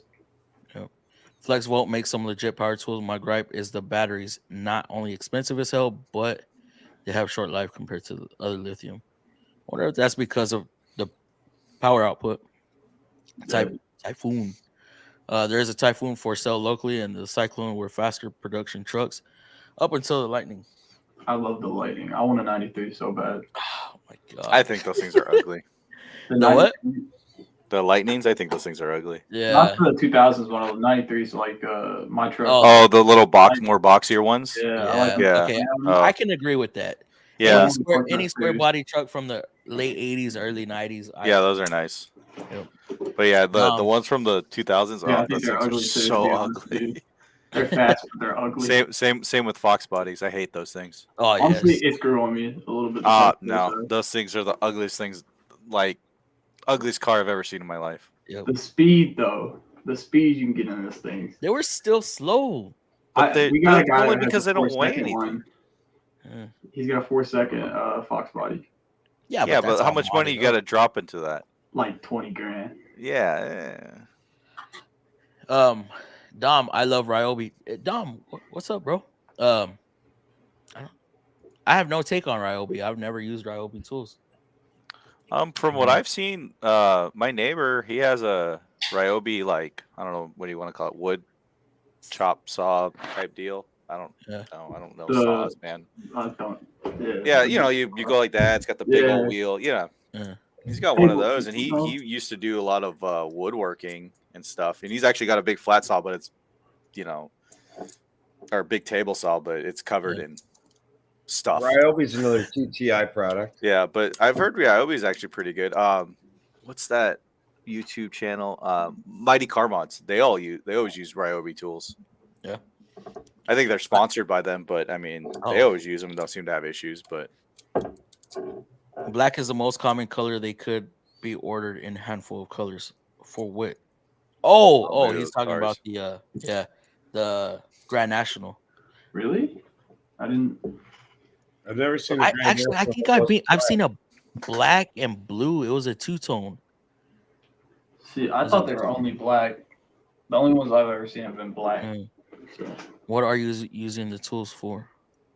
Yes, Typhoon is a blazer. Don't you wish they would bring some of those back? I wish that blazer would have came back as a blazer. I didn't know Grand Nationals came in any other color than black. I never saw one. Yeah, I've only ever seen them in black. You know what? We can't, unless somebody painted it, maybe. But my grandpa had one and it was black. So Buick Grand National colors. They pride themselves on asserting themselves in their diehard belief that Buick Grand National were produced in only a single colored black, and they were only during the 84 and 87 year models, or 84 through 87 model years. And those only had a V6 in them, didn't they? Yeah, it was a V6. 3.8 liter. Yeah. It wasn't like a big engine either. Nope. So yeah, they were only in black. I get black and charcoal. I fired 231. Okay, so early Grand Nationals were available in black and charcoal two-tone treatment. Oh. But the majority of them were all black. My roll cart weighs like 343 pounds.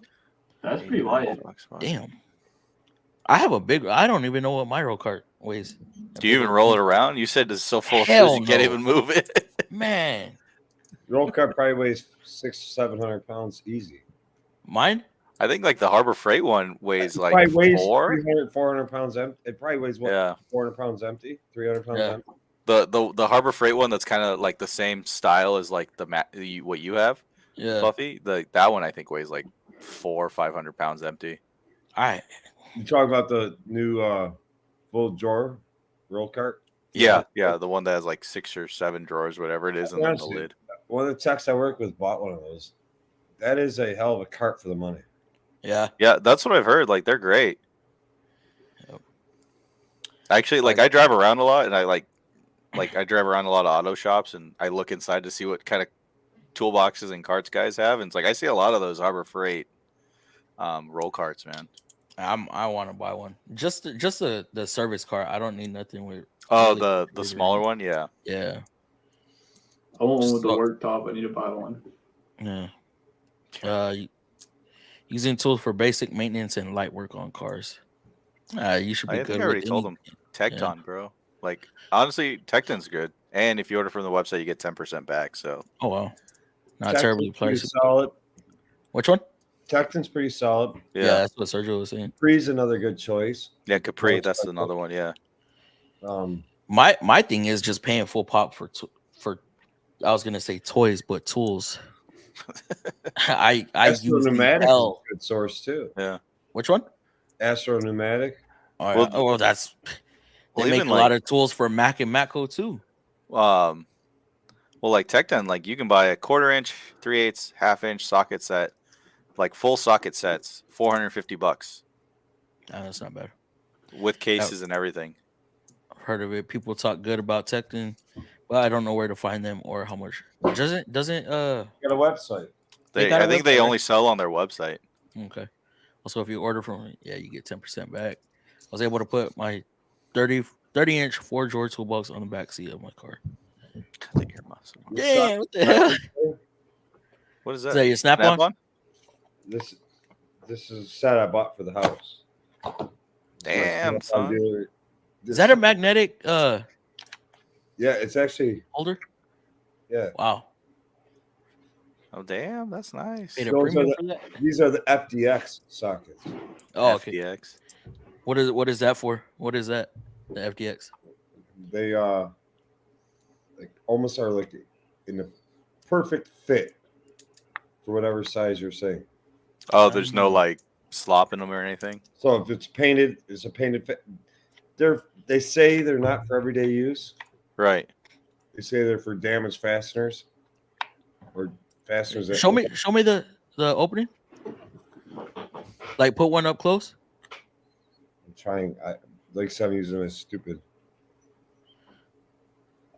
Okay, yeah, they got that like the so where it doesn't contact the corners, right? It contacts more towards the center of the. Kind of like my gear wrench ratchets. Yeah, I think like almost Not ratchets. all sockets wrenches. nowadays have that. No play at all. Holy Wow. crap! Look at how tight the fit that is. See, Jeez. that's one thing I give to Snap-on. They do a lot for their. But that's just that line, right? That are that tight Yeah. fit. Yeah, it's not their Flank Drive Plus. This is their Right. FDX. Snap-on does their research and You stuff. could use them as everyday sockets, but Huh. what I'm trying to say here though, Sergio said, check out Tecton. You can get all these sockets. He named off a bunch of sets for $450. That set was $450. This is probably more than $450. I don't know. Yeah. How long ago did you get that? Like a month ago, but Oh, okay. Yeah, if it would have been 2 years ago, then you would have been paying double now. The shit on the trucks is just.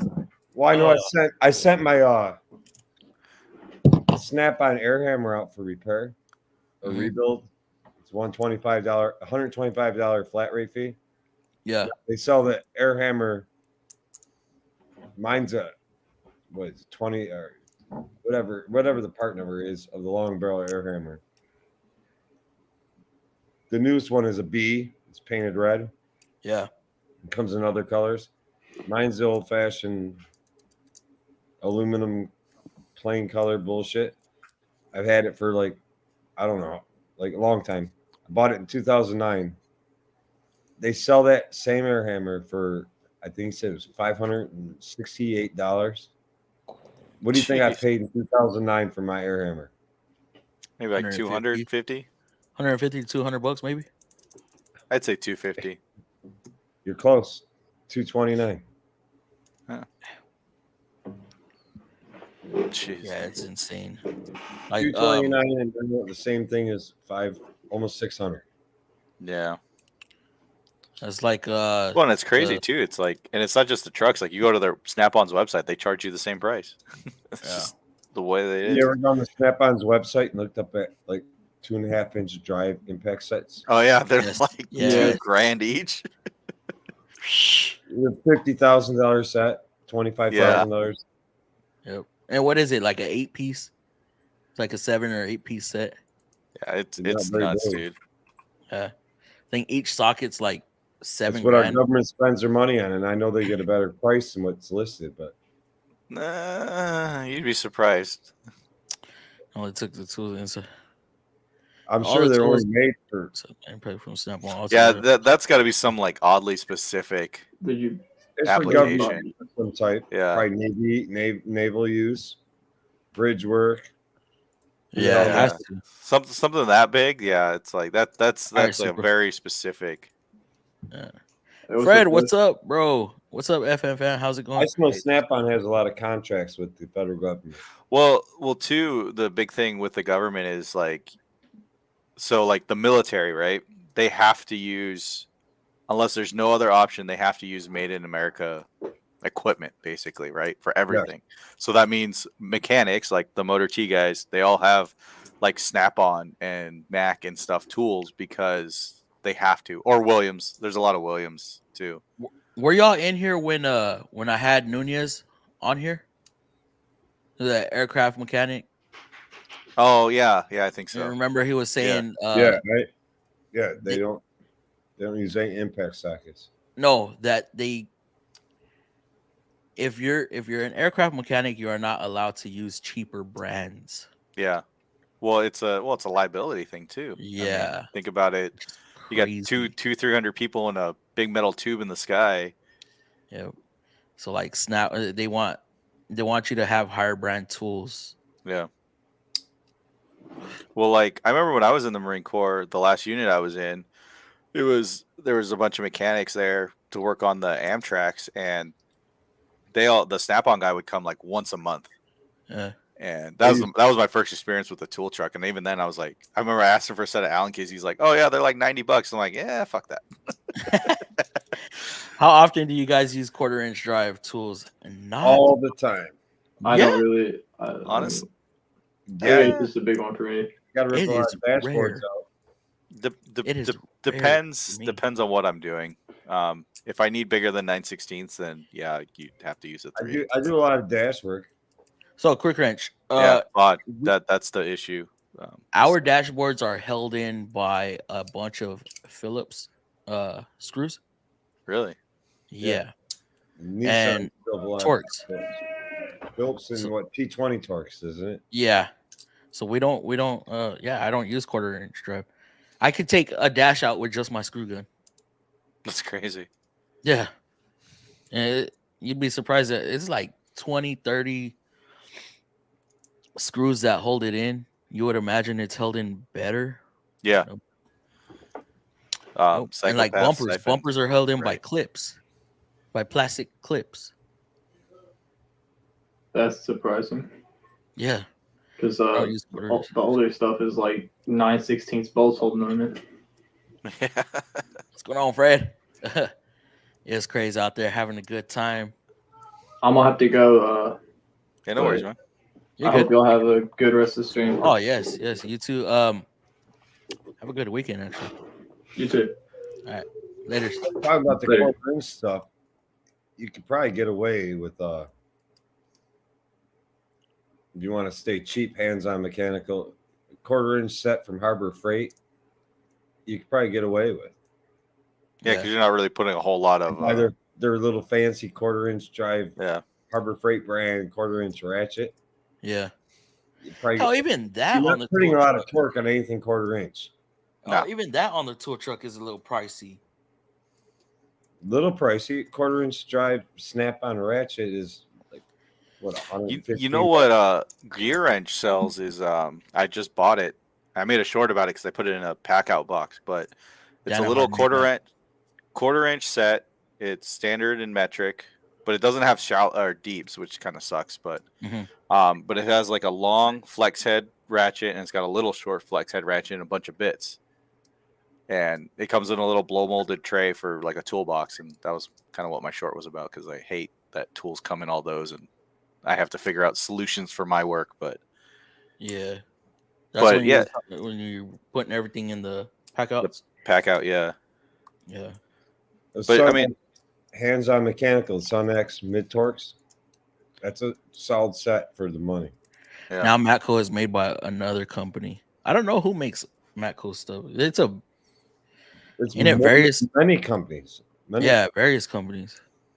They get shit from Lyle. They get shit from Astro. They get shit from Vim Tool. They get. Well, Vim doesn't make anything. They contract out too. Yeah. I'm trying to think of the company that makes the ratchet. It's made here in for Matco. It's AJ Manufacturing, AJ or something. Oh damn. Yeah, some shit like that. AJ Y'all know a lot about this stuff. Well, I just learned it from just watching videos. Like, I don't go out and look for it. I've learned a lot from CP, but it's hard to retain all of that. Matco makes no tool. They only make a tool box. Yeah, the only thing they make is their boxes. Same with Mac. Well, Mac, I guess technically Mac too, but Mac is owned by Stanley, which makes DeWalt. So it's kind of like, well, do they really make it themselves? Or is this the same Stanley that you go to Walmart and buy those tools? Yeah. Stanley. It's Stanley Black & Decker. That's the name of the brand. They're Powerhouse, the biggest freaking company in the United States that's tool manufacturer. That is they own a bunch of other brands too. Don't they even own Bosch? I don't know about that. On top of DeWalt. They own maybe Bosch might be a subsidiary. Maybe they own DeWalt, Craftsman, Mac Pro. Yeah, Craftsman. Do they own Proto? Black & Decker. What's that? I said, do they own Proto? Yeah, Proto and Mac are the same thing basically. Oh, okay. I think Proto is just the stuff that's made in the U.S., isn't it? Well, it's more industrial. Or industrial, yeah. Because I have one Proto wrench, and it's a 5/16 offset open end wrench. Okay, so let me show. Or 15/16, sorry. Let me show this. Share screen. Stanley Black & Decker's a powerhouse. Can I zoom? So brands like Ryobi, Dirt Devil, Auric, Milwaukee, Hoover are owned by Tektronic Industries based out of Hong Kong. Yeah, I think that's TTI. The connection-based Stanley Black & Decker owns many brands beyond its name, including Lennox, Craftsman, Irwin, DeWalt, and Cribmaster. Yep. DeWalt, Black & Decker, Craftsman. Oh, they're not talking about any of the bigger. Yeah, it's also crazy how many companies Snap-on owns actually too. Like, Snap-on owns about 6 companies? I think it's more than that. I was just on their website. Oops. It's wrong one. Let's see, 1, 2, They own 3, Baco. 4, 5, 6, 12, 13, 14, 15. Let's see, 1, 2, 3, 4, 5, 6, 7. 7 times 4. That's what, 28 companies. Damn. With, like, different, yeah. But I don't know if Blue Point's really a tool manufacturer, though. That's a rebrand. That's just what they rebrand other people's tools under. Yeah, it's all rebrand. So I guess 27 companies. But yeah, that is crazy. I got some Ranger brand earmuffs for hearing protection, cost $9, and I like them. Do y'all use hearing protection? I don't. I don't. When I'm using a grinder is about the only time I ever use hearing protection. What did you just say? Hearing protection. What? Yeah. Got me. Yeah, nope. That's a no. That's a strong no. Yeah, that's about the only time I ever Plus, for me, use is here. you can't hear women bitch around here. All the better. That's called selective Snap hearing, ons sir. Yeah, Snap on industrial. Yeah, well, Williams has always kind of been an industrial brand. Was there a difference in Harbor Freight Pittsburgh Proline? I have no idea. I Yeah, have never bought the Prolines. Yeah, the Pro line is much better. Is it? I Got the would put the earmuffs Pro from Harbor line. Freight. I'd say it's basically the same thing as Gear Range. Yeah, probably. I mean, they probably are what's made in the same crazy- factory. What's crazy? They're both made by Apex Tool. Yeah. They're made out of the same factory in China. I'm sure they are. CP showed Taiwan, a tool that but had yeah. Pittsburgh. Or Taiwan. I'm sorry about that. Yeah. CP showed a tool that had it was a gear wrench. Yeah, it had both it's stamped on them. Yeah. it had both stamps on it. Like they forgot to change out the the stamp, so they double stamped it or something. That's funny. Yeah, I've seen that one. I'm like, oh, well, shit happens. I'm surprised it went out. Hey, for real. I had an 89 Fox body with 700. Oh my god. Boo. Ugh, Fox body's disgusting. Tecton is also on Amazon. Are they? Yeah. Yeah, You can buy their stuff on Amazon too. But you don't get that 10% back. You're best to go through their website. Yeah. Just You get the as, best deal through their website. Joe just said you get a 10% back. You don't get it back, right? It's like a 10% credit towards your next purchase. Yeah, your next purchase. Oh, okay. Yeah. So it's like you get a coupon. Yeah, you spend $100, you got $10 sitting in the bank. Nice. My family knew I was born to be a mechanic, so since I was little, my family would give me tools, a ratchet here, socket there. Nice. That's I'm talking a little crazy, but I want to actually start building my son a box when he gets to about 10 years old. Yeah. So Buy that way him he a doesn't box. steal your tools. Well, not only that, you know, I just thought he wanted to lock the kid up in a box. in case he wants to do this as he gets older, because this kid, like, he's only 3, he's about to be 4, but he just reminds me of myself when I was his age. You trying to get him electrocuted? No.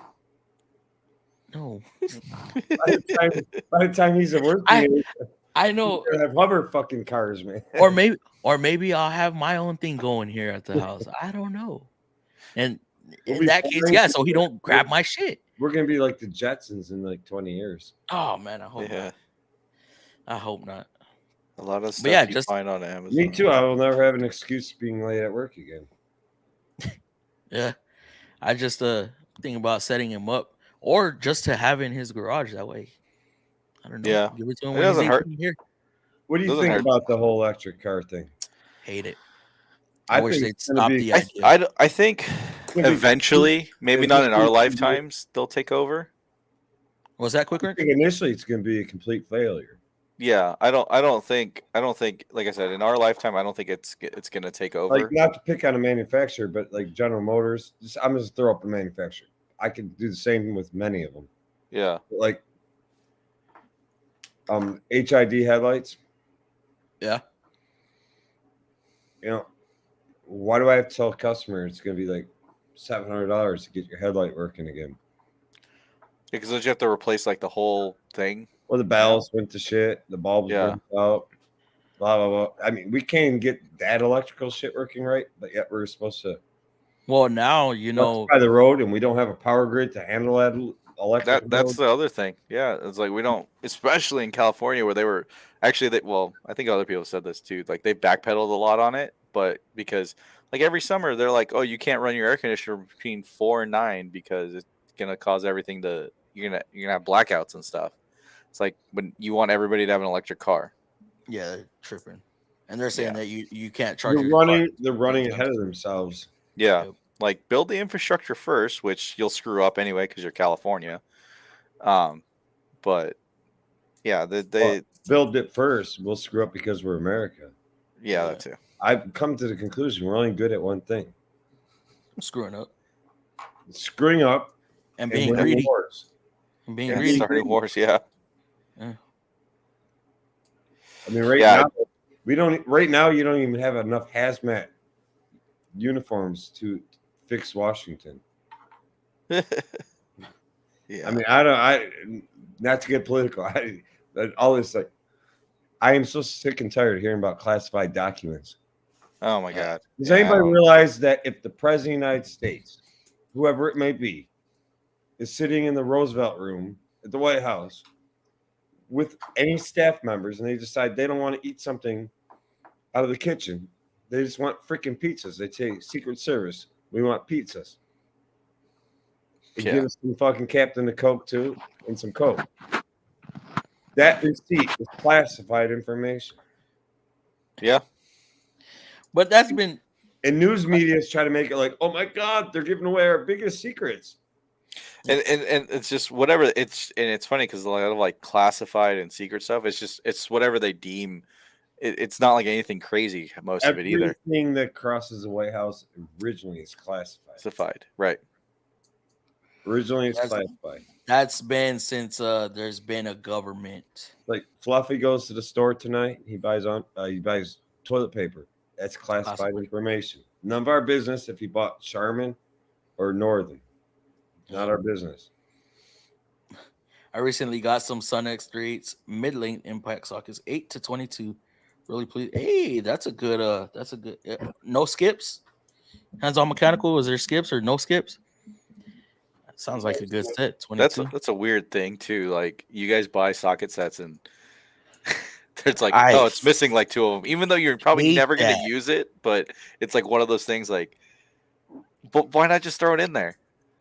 So like I bought a stubby set, a stubby ratchet wrench set, right, from Mac. It's the Expert brand, so their knockoff brand. Is that like their rebrand brand? Yes. Okay. So it goes 8, 10, 12, 14, 15, 17, and 19. So it skips 16, skips 18. Did you use a lot of 18s? Yes. I didn't realize that until I needed. He works at a Nissan dealer. Yeah. 14 is a common size. 14, 16, 18. Yeah. 17, 19, 8, 12, and 13. That's nuts, dude. Well, basically all the metrics. I hate when they do the skips. 11. I hate when they do the skips. When they skip a 9 mil and an 11 mil, you know what that tells me? That next year, somebody's going to build a car and use a bunch of 9 mils and 11 mils on it.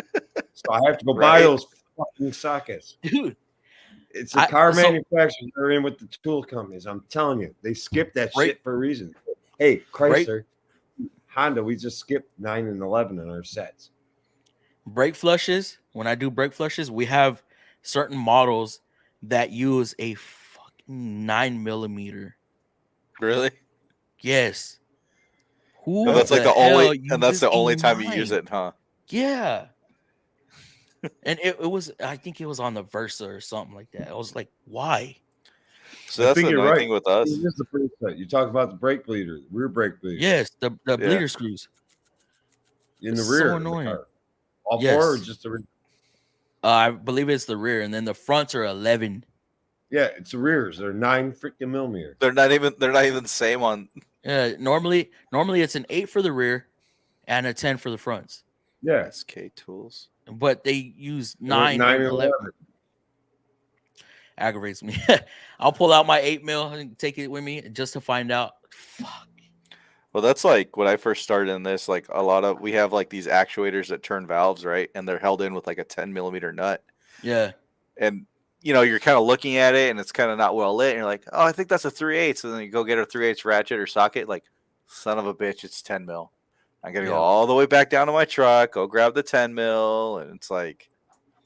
Now, is that us being lazy and complaining, or no? They should keep it what we expect, I mean, I get like to the point of like why they skip sockets or certain sizes. Like, well, you're probably not going to use that one, but it's like, but when you do need it, it's there. But yeah, exactly. You're already charging me a fucking premium. Yeah, might as well just give me all the all the sizes. Yeah, I don't get that. I know they have ratchets with rivets holding the cover. Oh yeah, he's talking about the FOD ratchets. So you know how Oh, like okay, FODs. yeah, the like the snap-on ones, they have the little screws, but these are just rivets holding them. So once Oh they yeah, wear yeah, yeah, out, you yeah. have to get a whole new ratchet because you For can't the take it guts for apart. the ratchet continue from last post. Yeah, Yeah. I know exactly what you're talking about now.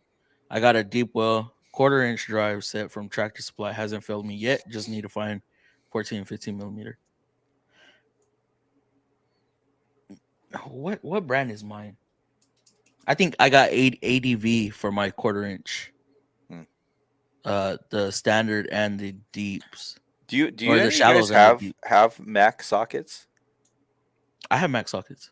like the chromes? Oh no, I don't use no chromes. Oh, I use straight, just impact. impacts all. That's it. Yeah. I don't know I if was you thinking about noticed getting that. us. Yeah, for the most part, I use I don't think I ever picked up on that.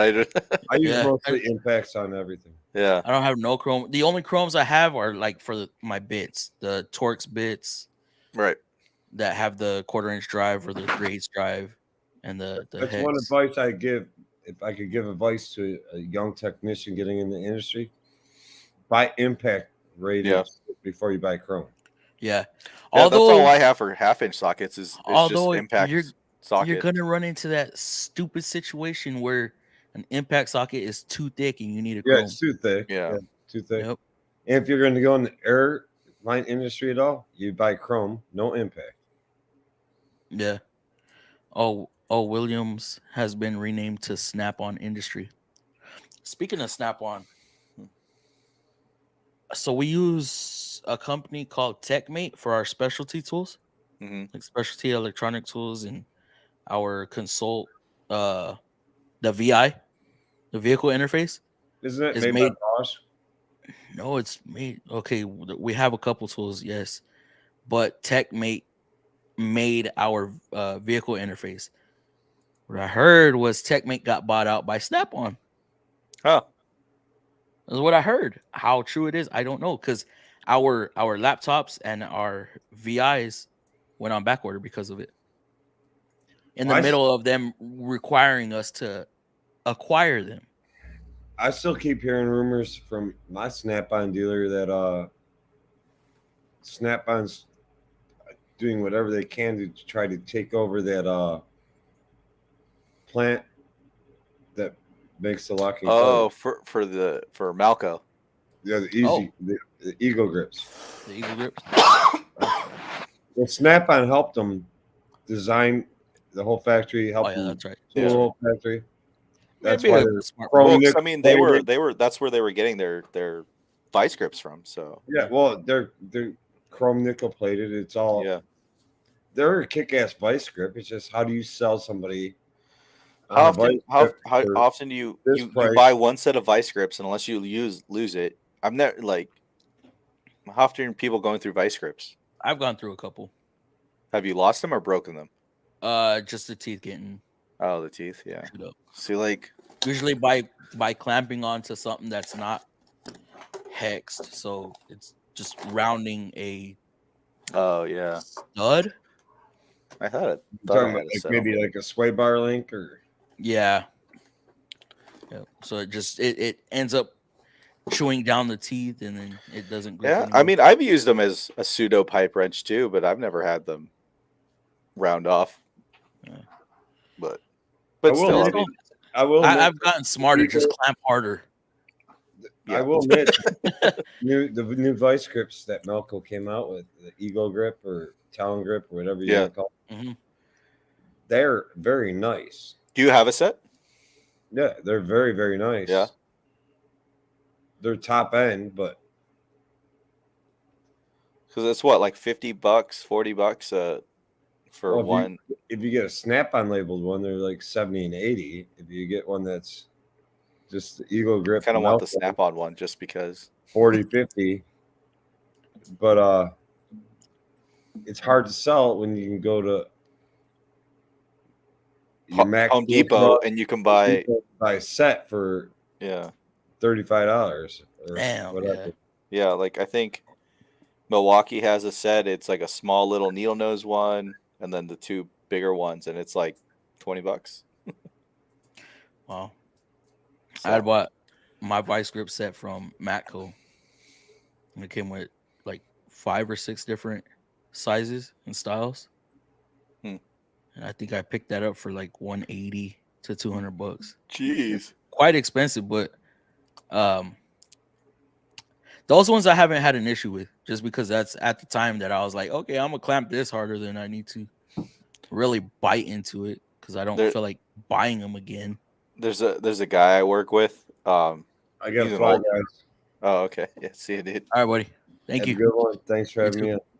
Yes, sir. Yeah, Have a there's good a. one. Yes, See you, be man. cool. Yeah. All right. What was I saying? Oh, there's a guy I work with. Dude, this guy's like 72. Yeah. And actually, not. That's how old he is. He carries a pair of vice grips in his back pocket, and he uses those things as he uses it to lift motors out of places. He just clamps it onto anything he can find, and he has an eye bolt on the back. Yeah, it's sketchy, but it works, man. Yeah. Damn. Yeah. Yeah. I blew out my eardrum with a hammer a couple years ago. That's about the only time I need protection. But then again, I can't hear worth the hell either. Right.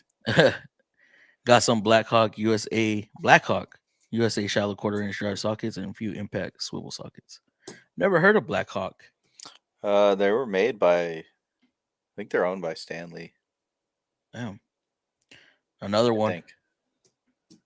A lot of stuff you find on Amazon from Tecton you can't get.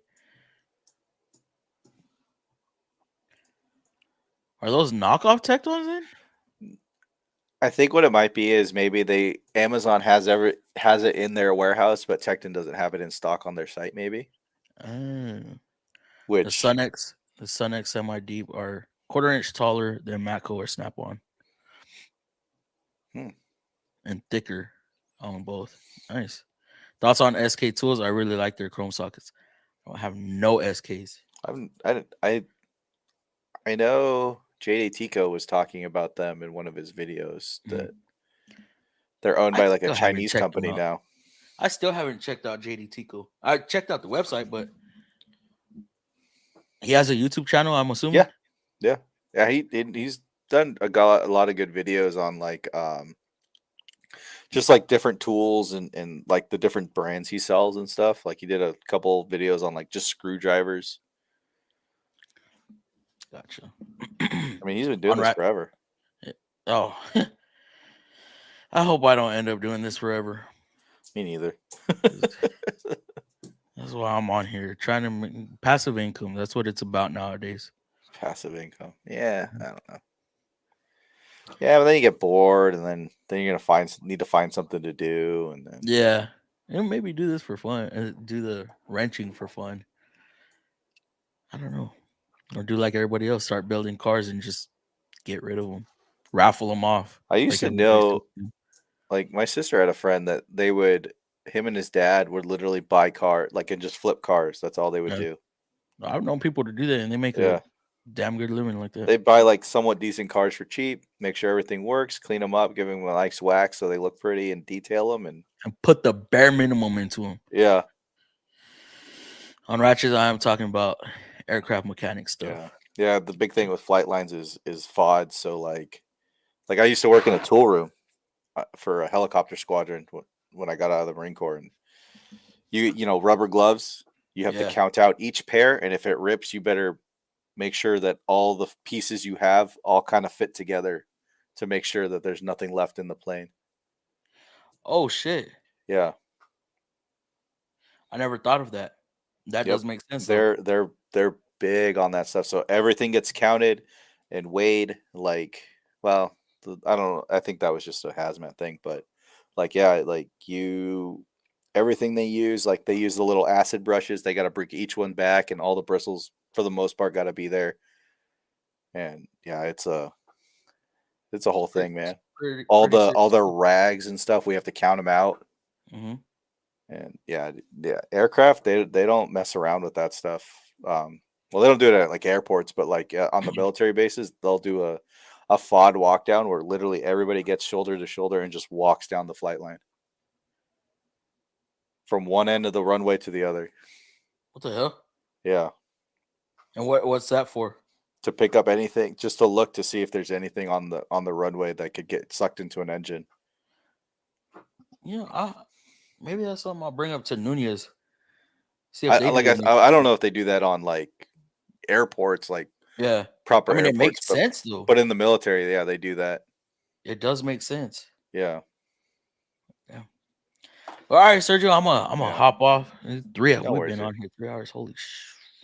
That was a good conversation, man. Oh man, I know. Every Friday. Yeah. So yes, guys.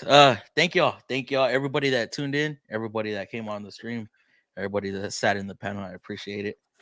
And we'll see y'all on Tuesday. Yeah. All right, Sergio, you have a good one. Yeah, you too, man. All right, bro. Catch you later. Laters, guys. Even when you feel low, you can still go. Even when you feel slow, you can still go. Even when there's no hope, you can still go. I never answer to no, man, I still go. Go, go, go, go, go, go, go, go, go, go, go, go, yo, go. Hustle hard, hustle every single day. I'll be making moves till I'm buried in my grave. To the system, I don't wanna be a slave. I've been doing shit my way, or the highway. And in the driveway is a nice range. Cause I grind through the climb, I invite pain. You'll never hear me, bitch, nah, I don't complain. Just gotta flip the switch and you can